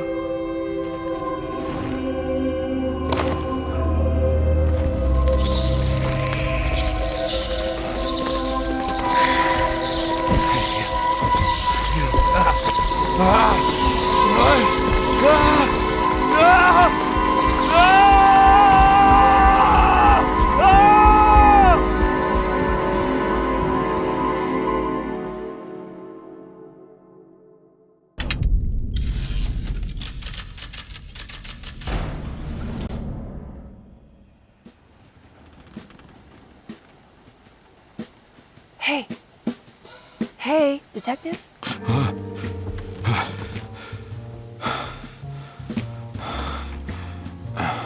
What are you doing?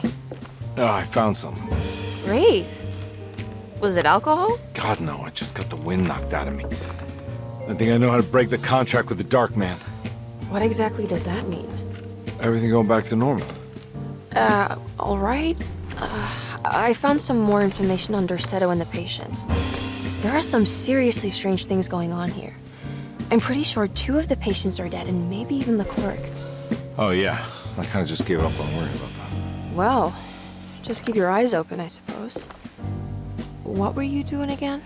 Jeremy made a pact with the Dark Man to keep all the madness locked inside Derceto. All right. I'm gonna break it. I just have to... Where is it? Where's the talisman? It's around your neck? I worry, Detective. Don't, I'm fine. I worry that you're not much help on this case.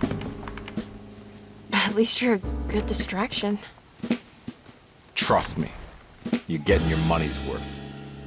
At this rate, I'm an absolute bargain.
Got to be around here somewhere.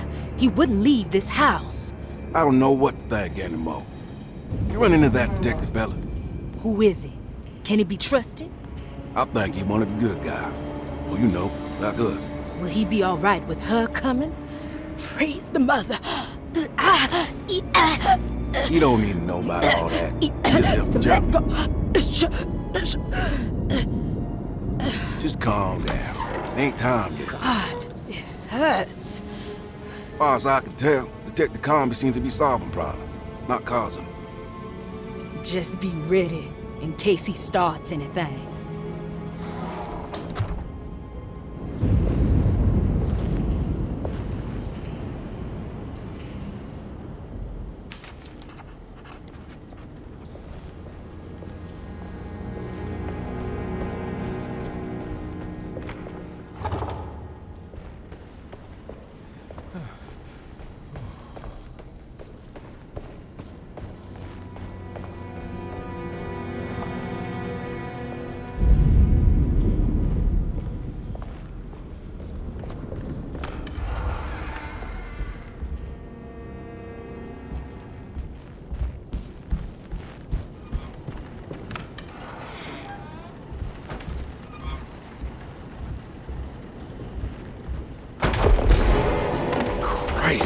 the hell was that?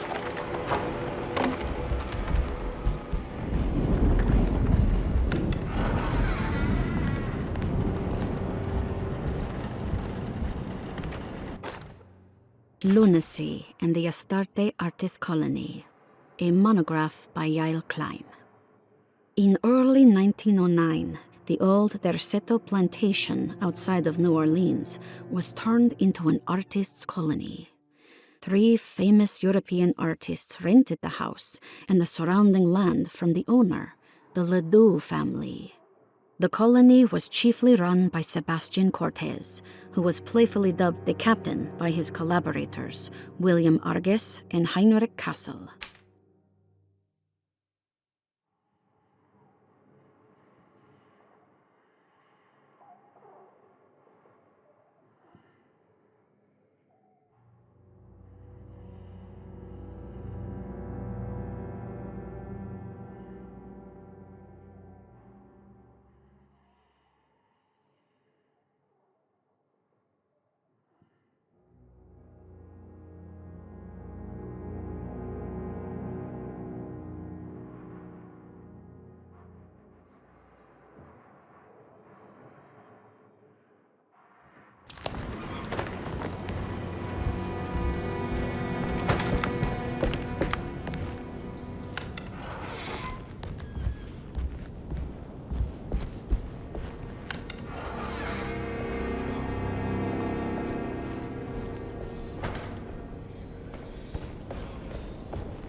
There must be a spare key to Dr. Gray's office in here somewhere.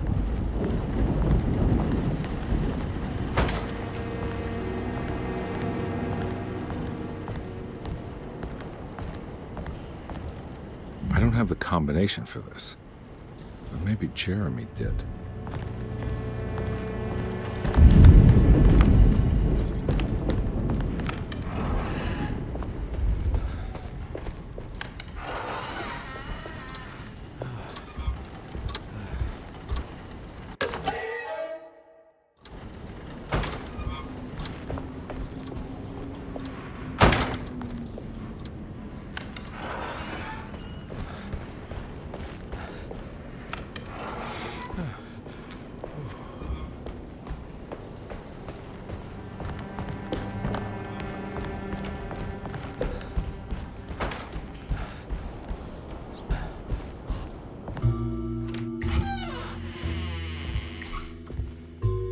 Detective Carnby. Good to see you again. Solved your case yet? I'm trying. Hey, Grace, you okay? Oh, she is just peachy, Detective. Are you looking forward to the Feast of St. John, Grace? I can't wait. Kids, ain't they great? What exactly are you planning for tonight? Oh, not much. We eat, we drink, we pay tribute to the wishing tree in the conservatory. The usual. Then why all the excitement? There is just something about tonight. Something's different. I think we all feel it. Besides, we got ourselves some new words for the prayer thanks to your buddy Jeremy. She'll come and turn the world inside out, and things will begin again. That sounds strangely threatening. You should come.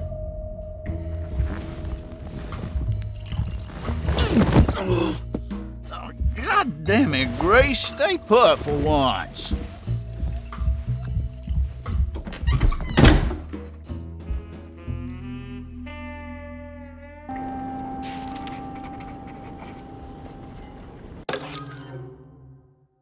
I better hold on to these. Wouldn't want them to get lost.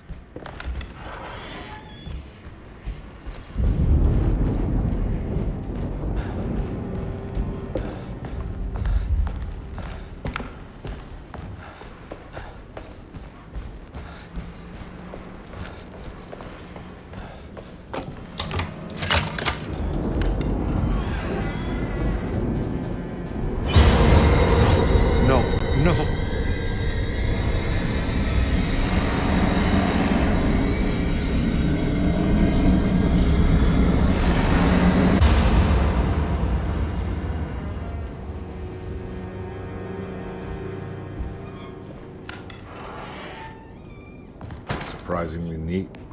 Maybe I've been selling that old barfly short.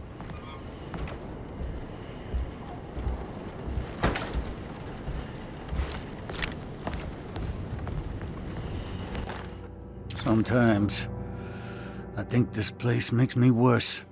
That Derceto might be my grave. A coffin made of ostentatious architecture. A Taj Mahal for the drunken depressed. There's something about Derceto. Something about Dr. Gray. Looks like McCarthy has something hidden inside.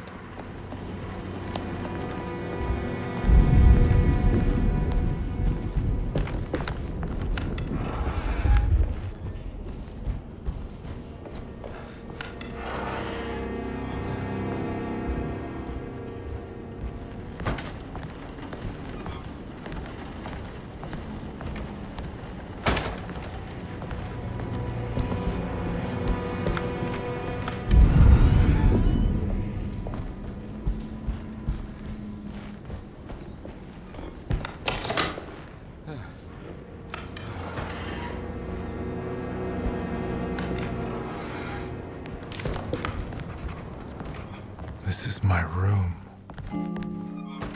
I belong here.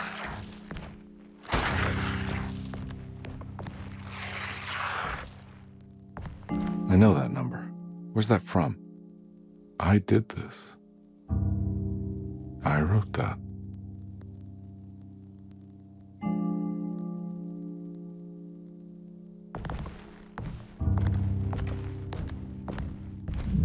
I know the combination. I carry it with me.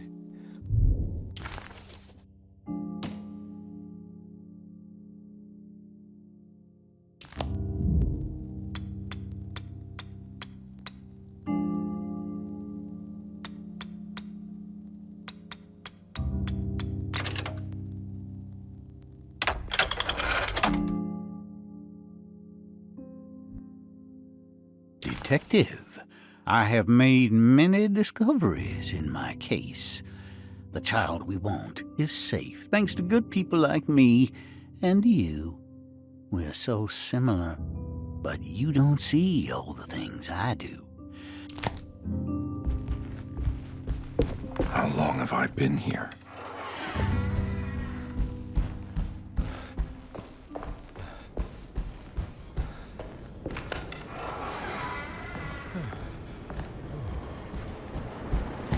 Looks like McCarthy has something hidden inside.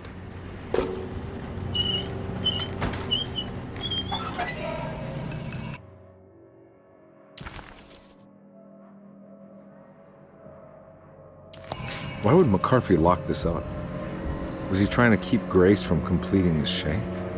If so, couldn't she have just made another drawing?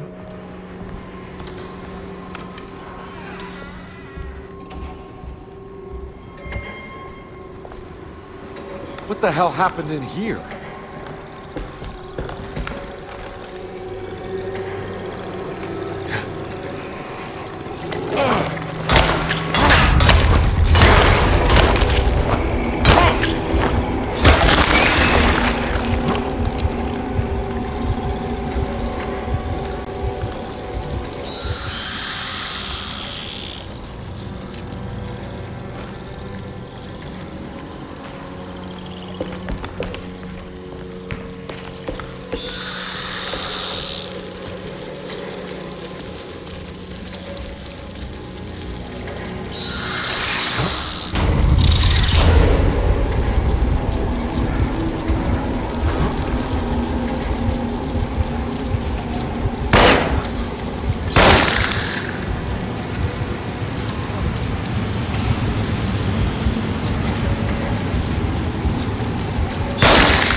This looks familiar.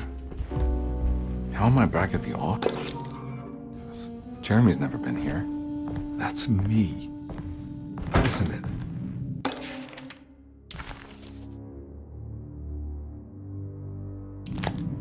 How long had it been since I drowned myself in drinking depression? It had all felt so peaceful, slipping away into oblivion. A welcoming, dark voice wrapped around my mind like a heavy blanket. It turned off suddenly as I woke up from the sound of my office door closing shut. A messenger had left a telegram from Mrs. Saunders.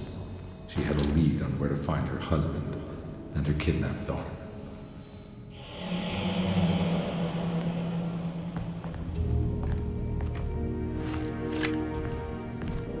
God, I used to drink so much back then. I think I need to figure out where I'm going first.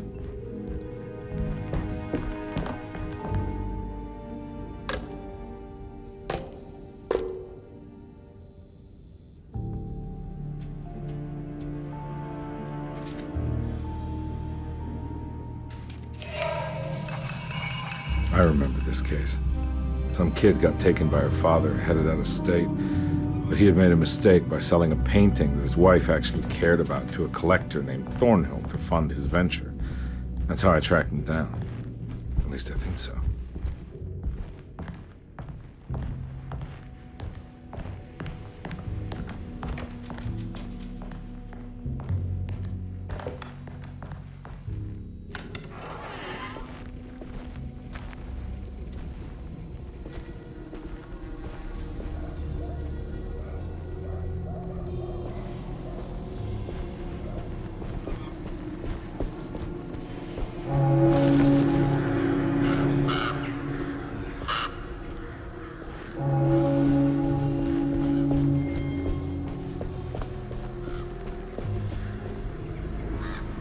Thornhill wasn't a bad man, but he had principles keeping him from handing out information about his deals. So he needed some convincing.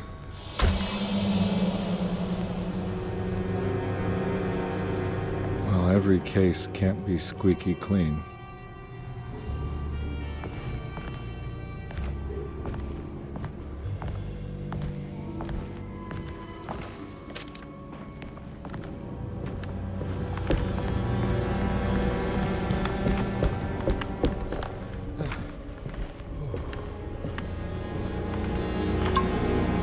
Saunders had sold a valuable painting to Thornhill, hoping the money would carry him to wherever he was going.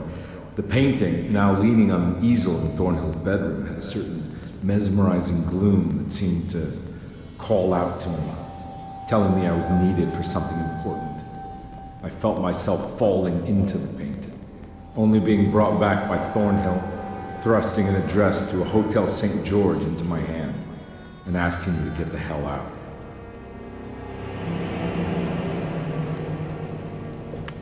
I don't remember this at all, but I can't say it didn't happen.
On my way to the hotel, the morning gang caught up with me. I owed them money, a lot of it. I can't remember what for. Probably some dumb gambling debt growing in size for each payment missed. I punched one of them out, and I sent the others packing. It was a stupid move. They'd be back.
I found him. In the hotel ledger, I recognized the handwriting of the signature, Ted Stryker.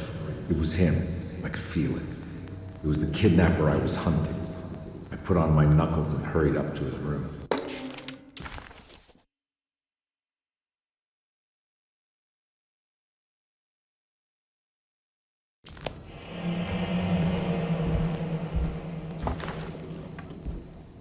Something about that name, Ted Stryker, rings a bell. Feels vaguely familiar.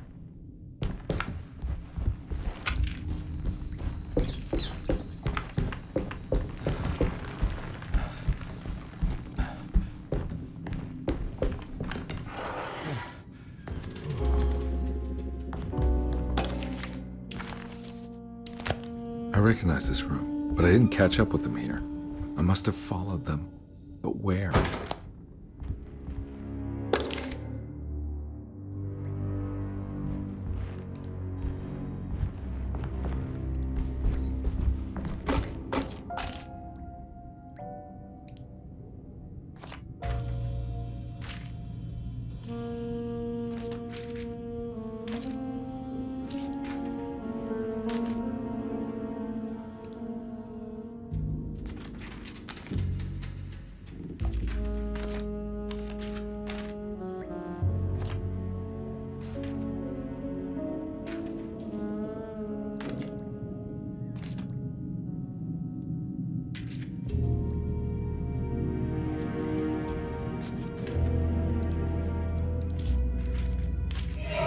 That's right, he was running away, ditching his old life and marriage in New Orleans to find something better in Tallahassee. And he took his daughter with him against the will of the mother. That's why she hired me. But I stopped him. I caught up with him at the Pearl River Bridge.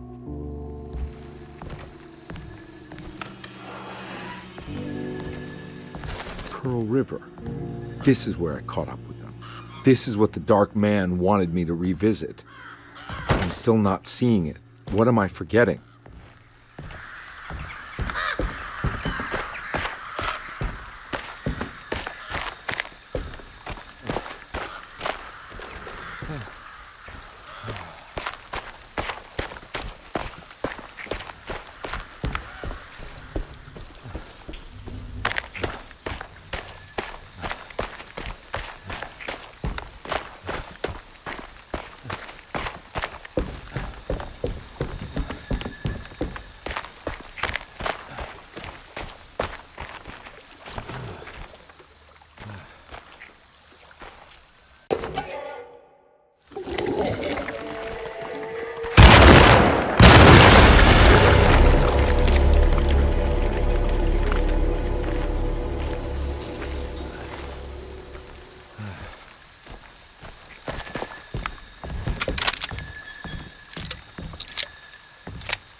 I can't believe I didn't recognize you. I looked a little different back then, I suppose.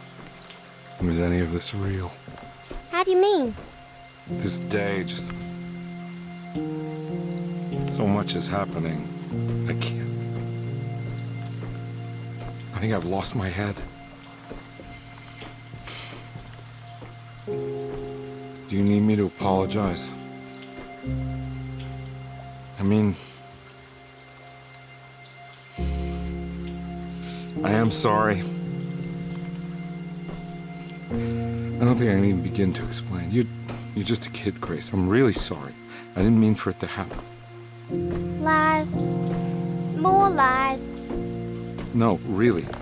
I thought I was being a good guy by handing you over to your mother. I didn't know. I couldn't have known that she wouldn't care about you. I don't know how this works. What is this for? Some form of admission of guilt. Maybe acceptance. It's what the Dark Man wants. I guess we just watched my father die again then. You think he's alive? I know he is. He's down there, scared that he won't be able to get out. That he will drown with his daughter again. What are you saying? We gotta save him! We? Do it yourself. I'm down there with him, remember?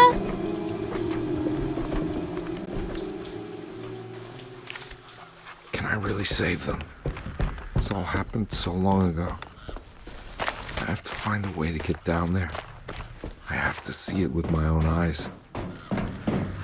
There was a boat at the house where I entered. If I can raise the bridge, I should be able to get to the car.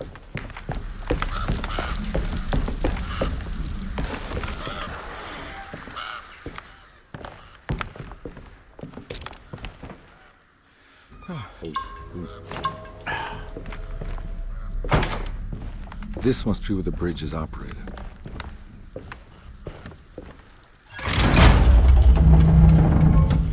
Nothing's happening.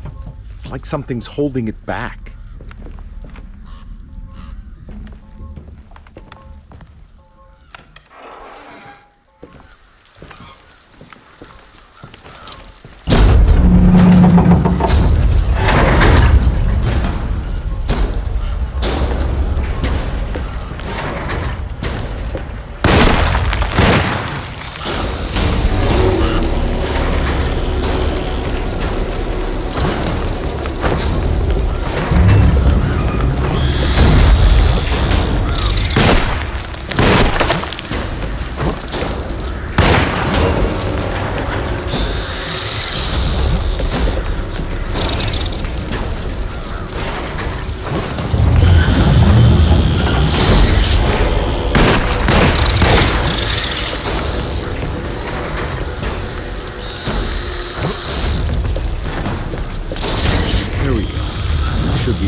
Carnby.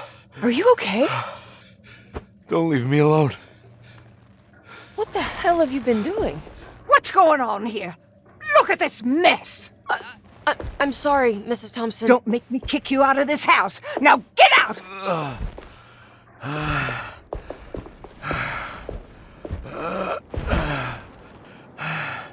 Hey, Detective. Mr. Carnby. I'm really worried about you. I'm okay. I just need to catch my breath for a moment. This place? There are some very disturbed figures around here. And I don't think it's just the patients. I've been reading some things about how Derceto has a deranging effect on people. I think it might explain things. What? Just take it easy, okay? I'm gonna go find a way into Dr. Gray's apartment. I want to know what he's hiding. Emily, don't worry. I think I'm close. I'm gonna set everything right. Just be careful.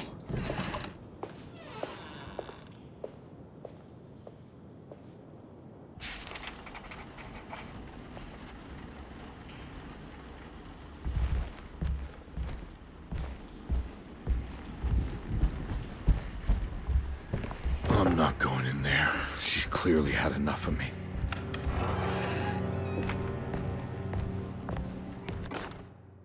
Jeremy knew that the only one who could help him now was the guest in room number 3. The room seemed to have been empty for so long. But that wasn't allowed to be true. The story needed to be different. To include something from the outside, he would bring the guest back to room 3 and show them what was in that safe. 913. But those were not the right numbers. That was the combination for the safe in the clerk's office.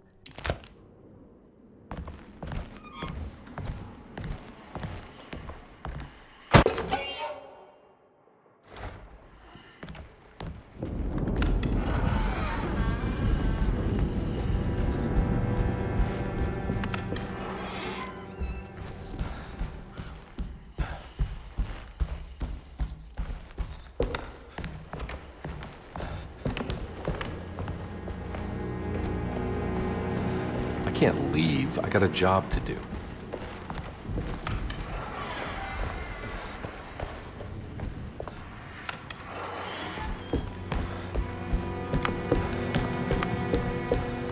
I don't have the combination for this. But maybe Jeremy did.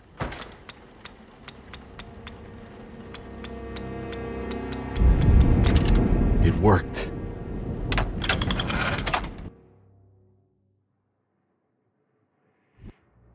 The last guest in the empty room suffered from severe maladaptation. I must write this down, because if I understand the condition sufficiently, it could make me deny this fact at a later date.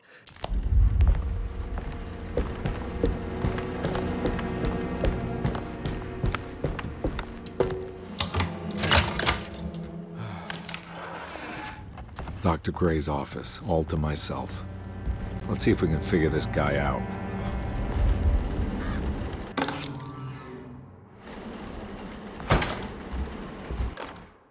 Dearest Dr. Manzetti, I find myself in a losing battle with my patient. As I've disclosed in my previous letter, his delusions have him completely captured. It's bad enough that he is torturing himself with paranoia, but his madness turns out to be quite persuasive to others, effectively laying the ground for mass delusion. I am writing to you in hope that you can give me some guidance. Beyond my ambition to avoid devastating surgery on my patient, I have grown worried about my own defenses.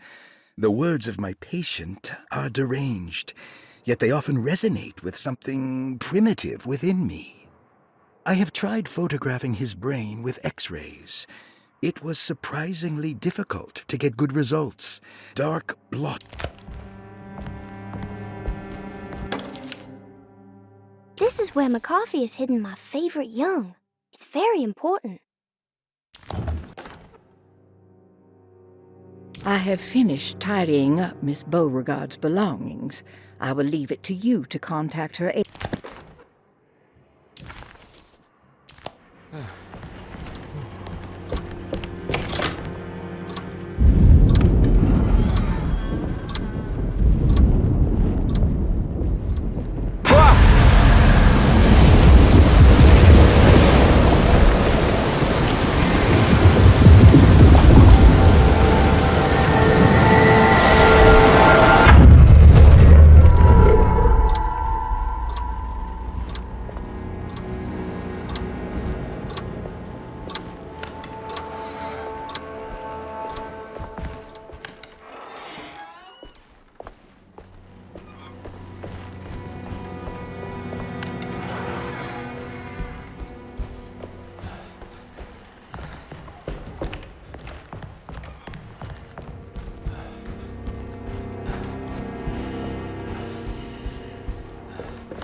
There's something missing.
I need the key.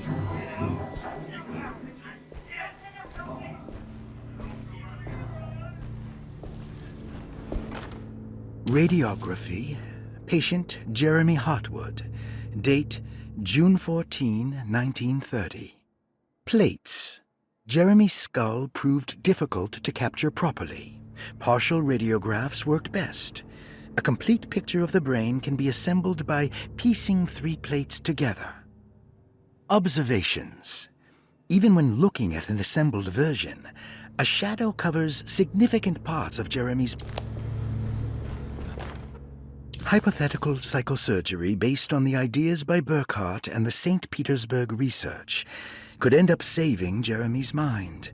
Severing the connections around the frontal lobe would certainly solve most mental afflictions. The procedure would be brutal and profound.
Don't mind if I do.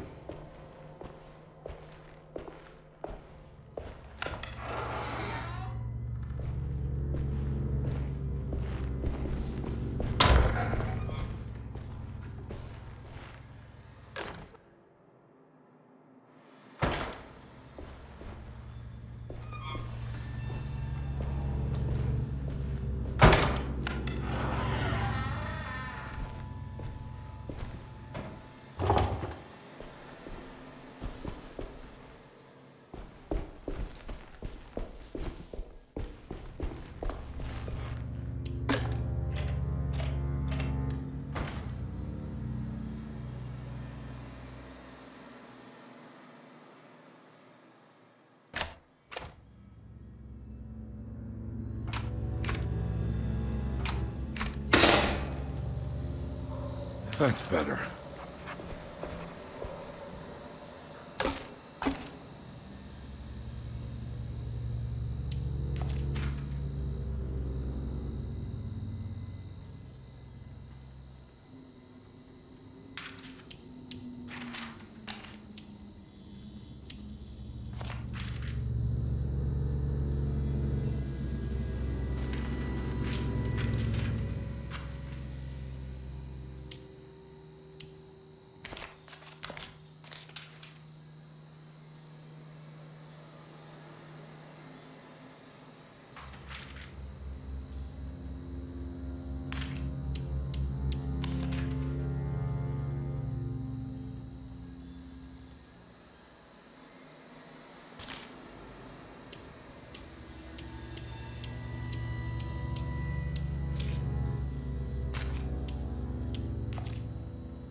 Why does this keep happening? What am I supposed to do?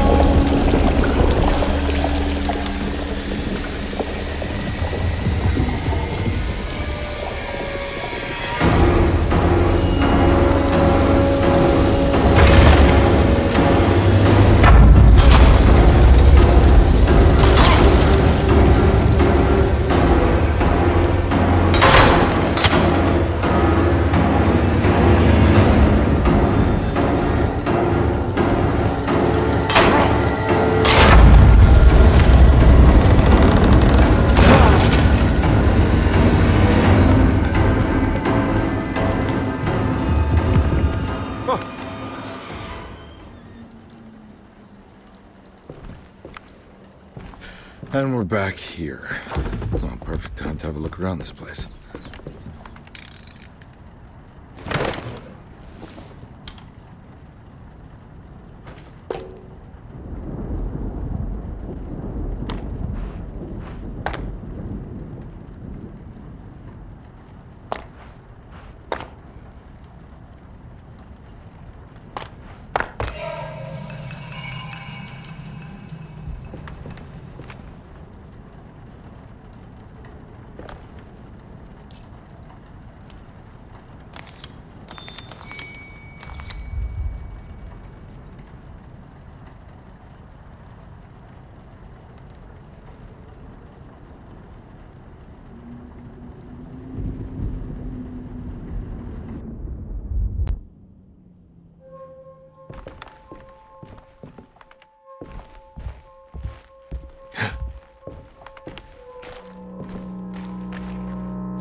This is where Jeremy's hiding, right? Hello? Is anyone there? Jeremy? I need help! Wait! Can you hear me? I'm stuck in the mud and the fire is taking Jeremy, me. where are you? The motor is dead. I can't do anything more. Hang on, Jeremy. I'll figure something out. I'll get the boat running.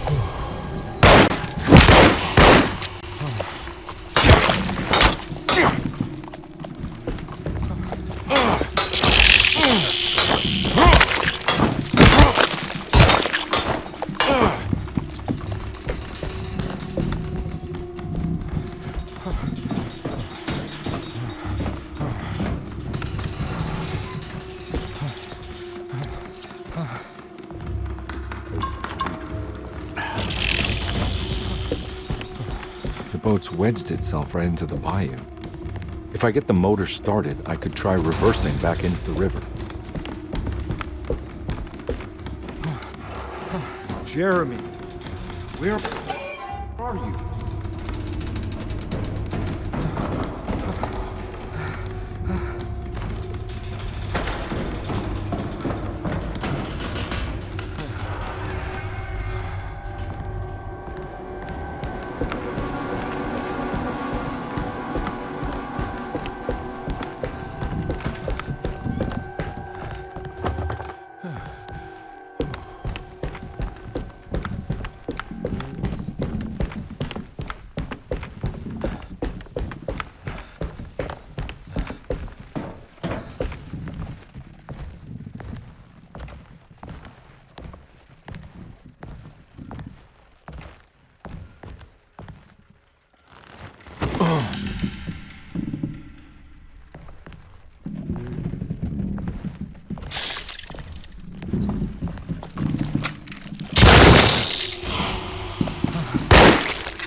Pretty weak.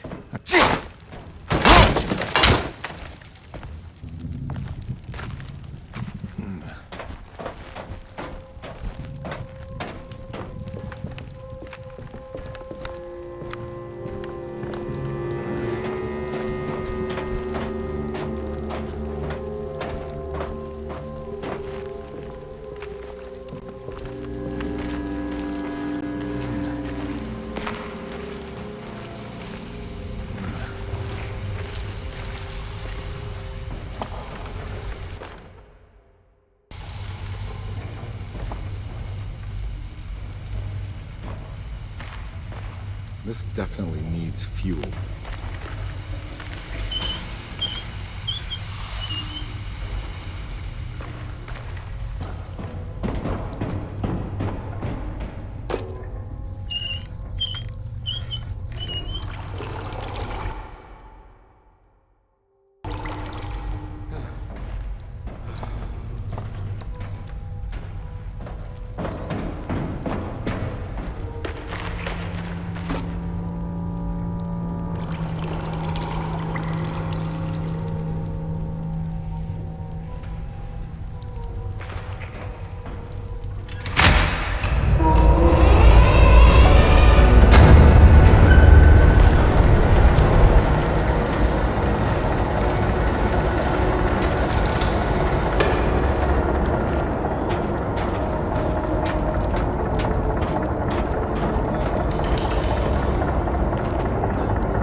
Are you able to tell me what happened in the attic? I put a rope around my neck, and then I strangled all life from my body. Are you under the impression that you died? Yes. No. I was supposed to die. What does that mean? That you were supposed to die? I'm the catalyst. I had to die to make the story happen. What story? What are you referring to, Jeremy? 30 years ago, Frederic needed me to die. You're not making any sense, Jeremy. Come back. Find your focus. Hey! I cheated everyone. I didn't play my part. Hey! I escaped my doom. What destiny? Again, find your focus. Hey, I'm right here. What the hell is going on? Everything is wrong. Nothing is in Hey! place. I'm right here! Calm down, Mr. Carnby. What do you want? Were you not talking to Jeremy right now? I haven't seen Jeremy all day. Are you all right, Detective? No. Actually, I don't think so. Well, maybe. I'm gonna go look for Jeremy. Good. Let me know if you find him.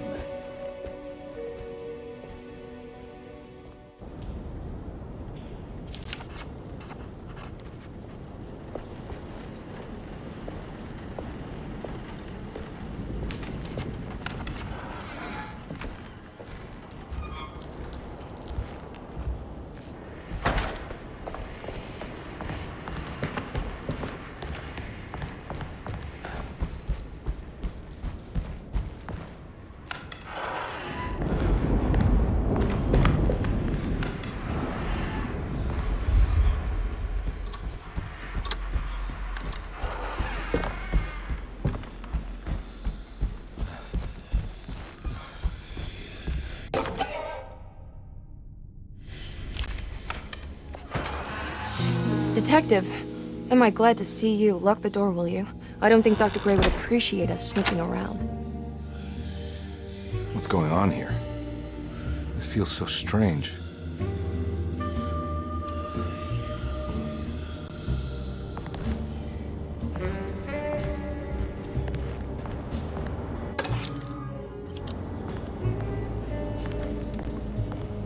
Have you found anything?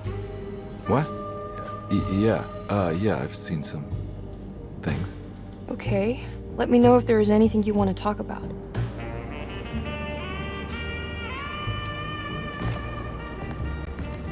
There's a book missing. What did you do? I was just rearranging the books. Well, come on, let's check it out.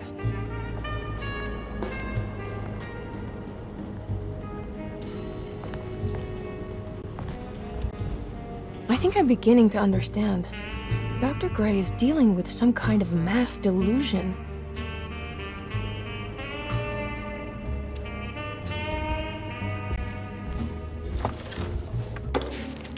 Good to finally meet you, Mr. Hartwood.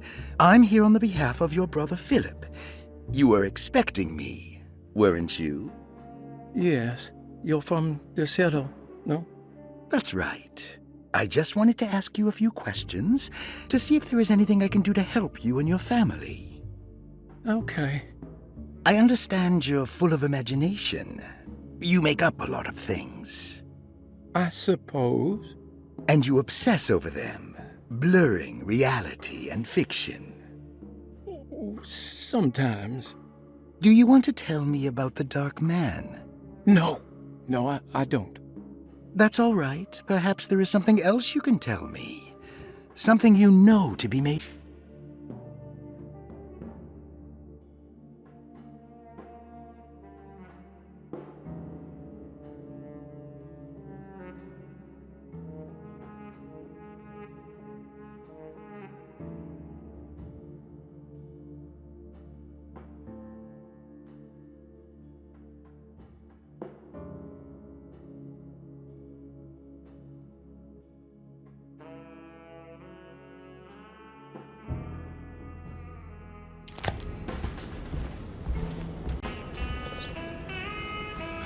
What were you saying about mass delusion? Derceto seems to have a deranging effect on people living close by. It has a history of creating cults devoted to some nature goddess. Even the name Derceto refers to the cult existing here before the Civil War. Derceto was the name of an ancient fertility goddess worshipped in Syria. Dr. Gray and his friends, however, seem to prefer the black goat of the woods with 1,000 young, or Shub-Nigroth. And that name can only have come from my uncle's twisted mind.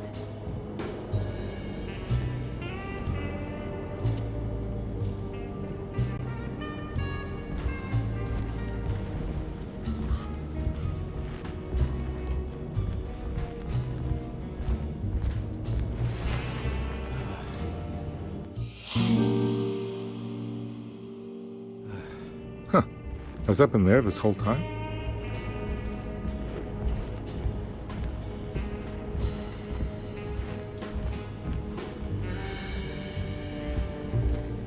That mark on the floor looks like talisman positions, but from which direction should I look at it?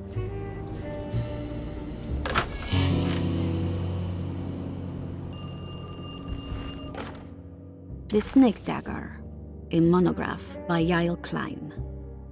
In Ludwig Prin's book on pagan rituals called The Mystery of the Grave, as translated by Nicholas Vachy, there are several references to a sacrificial dagger called the Snake Dagger. It has long been thought of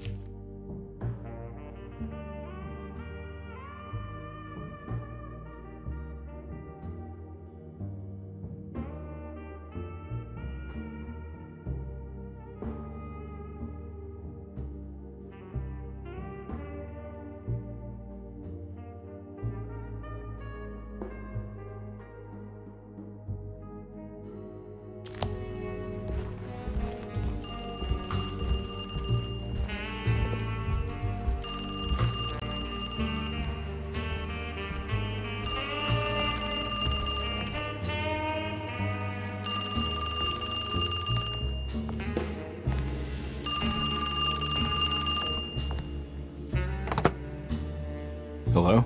Detective Carnby? Who is this? Jeremy? Jeremy is with the Dark Man. You can't save him. Well, I've done everything he wanted so far, and there's just one more thing on the list.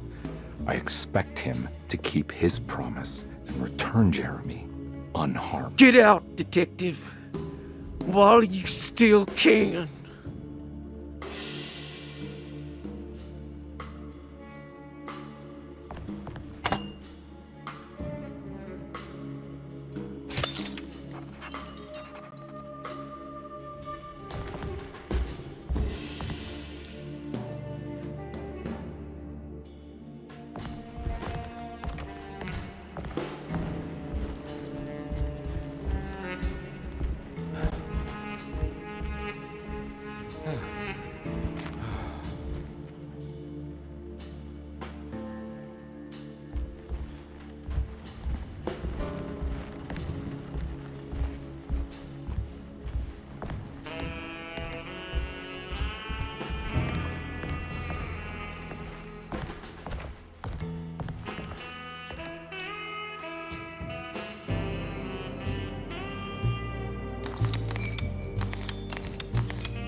You okay? You look a little frazzled. Just stupid telephone. I know. I tried calling the police earlier. The telephone is completely dead. It's not... Yeah, no, the telephone isn't working.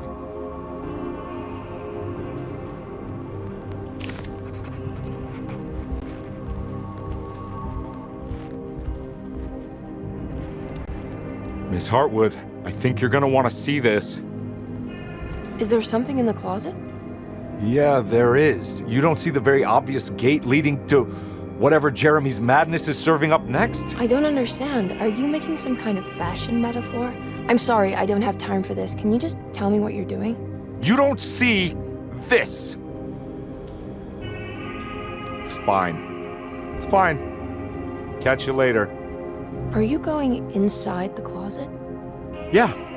You got a problem with that? No. Do what you think is right, Detective. Sorry, I didn't mean to. Goodbye, Miss Hartwood.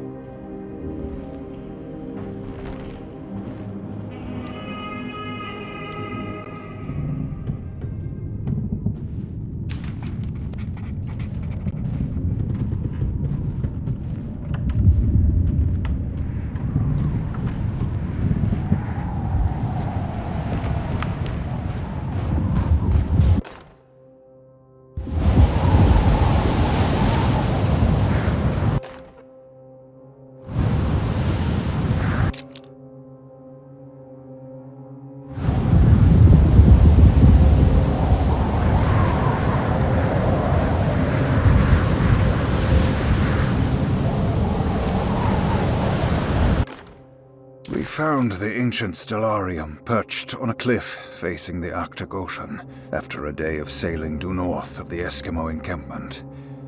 Jacob van Oostad was our most keen member of the expedition. He had been chasing down the source of a peculiar type of crystallized metal present in several sacred items among the natives on the northeast coast of Greenland. The site was a remarkable find for any explorer, and we were all enraptured in our search for enlightenment and meaning. The surviving architecture seemed almost unearthly in origin and astonishingly sophisticated. The metal Jacob was searching for was abundant, almost ubiquitous. We were so taken by our find that we were surprised by the sun falling below the horizon. As we quickly picked up our gear, ready to head back to our camp, Jacob van Oostad declared that he wanted to stay. He was adamant. We begged him to reconsider. The night would be getting colder by the hour.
Hey, you! What are you doing here? What is this place? Turn back, detective. You're not wanted here. Whoa, take it easy. I'm not your enemy. Oh, you're wrong, detective. You're wrong.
figured you wouldn't want your stars aligned, Jeremy, or maybe that is what you need to temper that mania of yours.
everything! Aren't you happy? Stupid charlatan! What more do you want from me? You want me to lose my mind? Oh, my lord! Doctor! Baptiste! Quick! Jesus. What were you thinking, compadre?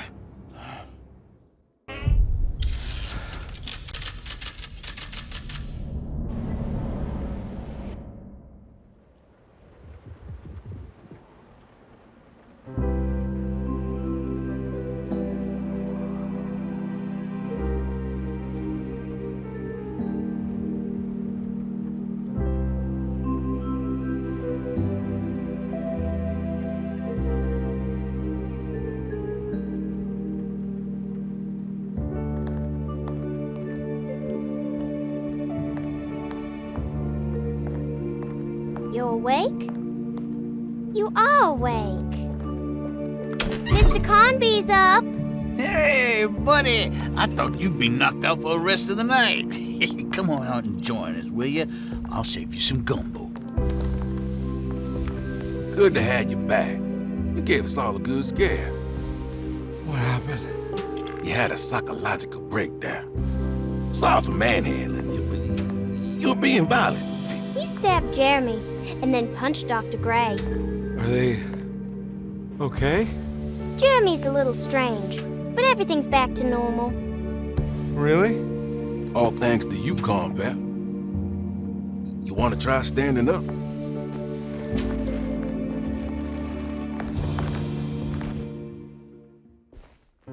Well, if it isn't the hero of the day. How are you feeling, Detective? Never better. How about you two? Hey, Jeremy, I didn't do too much damage, did I? Things are fine. Very quiet. What's up with him? Painkillers? No. You see, despite you having the finesse of a one-eyed butcher, you managed to lobotomize dear Jeremy. I did what? It's actually quite impressive. It's not like I hadn't considered it myself. I just wish Jeremy could have been helped without reducing his personality to that of an oyster. But he's gonna live. Of course. As long as someone keeps feeding him, he'll outlive the best of us.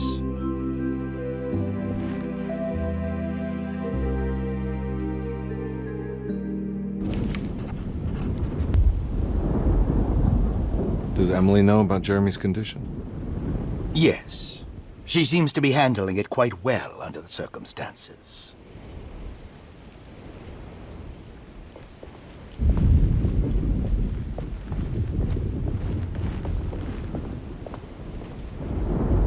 Hey, Ruth. Glad to see you made it back to Derceto. You too, Detective. Make sure to stay for the festivities. It's no Mardi Gras, but it ain't bad.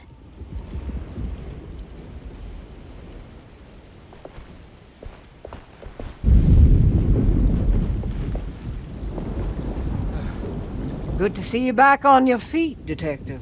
Have some gumbo. Thanks. I'll save it for later.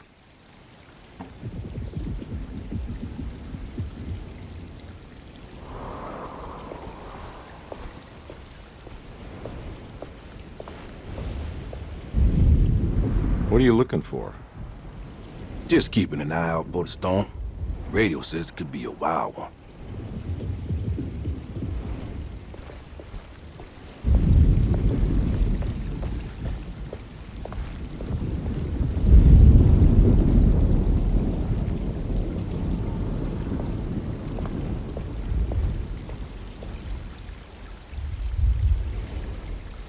That is one impressive tree. More impressive than you could ever imagine.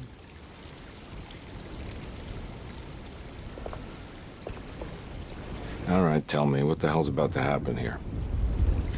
Every year we have a little turn-the-page ceremony by the tree. It's symbolical. It's like life has its cycles of grief and happiness. You know? Just like a tree facing the seasons. Things change, but remain the same.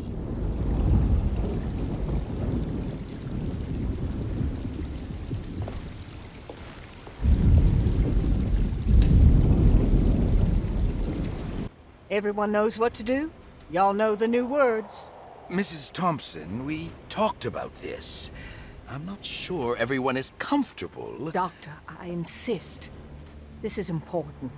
We've waited for so long, Doctor. Let's just go with the old song. Not every change is an improvement. Boss, good or bad, we need to move forward. All in, Doc. Let's bet it all. But we don't know what we're dealing with. It'll be okay, Doctor. Better even.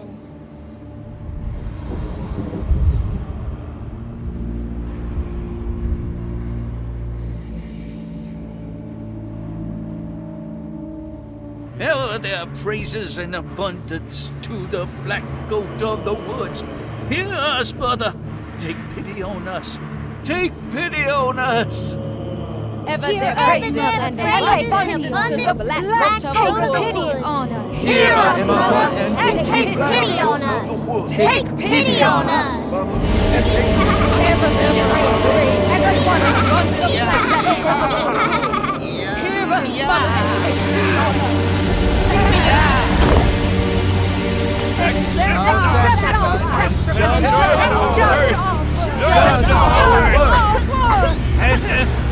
Stop! Are you crazy? This here's what needs to happen, Carnby. Grace! Stop! Stop! Shoot the ground! Shoot the ground! Stop in the ground! Stop in the Detective, ground! get my uncle out of here! Jeremy, come with me! Get over here!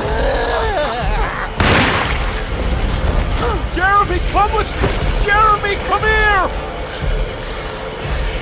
No! There has to be another one!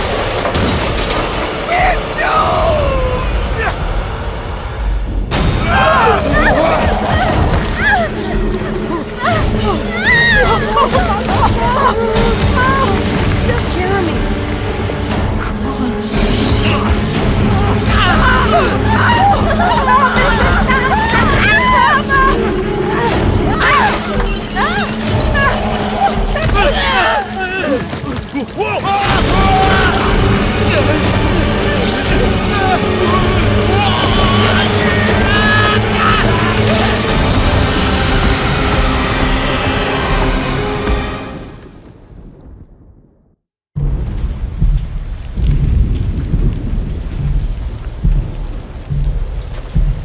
I can't let that monster leave Derceto. I have to stop it.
Detective! Oh, what the hell was that?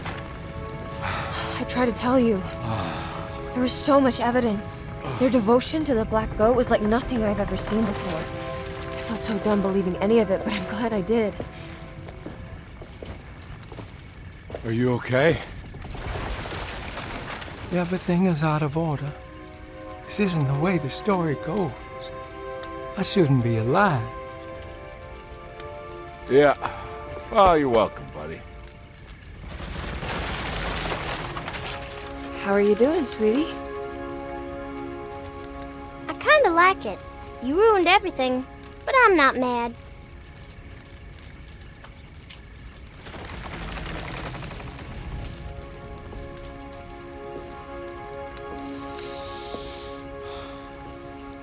All right, you ready to head back to New Orleans?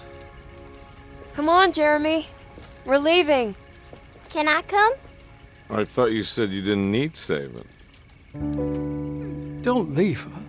She's important. Of course we're taking her with us.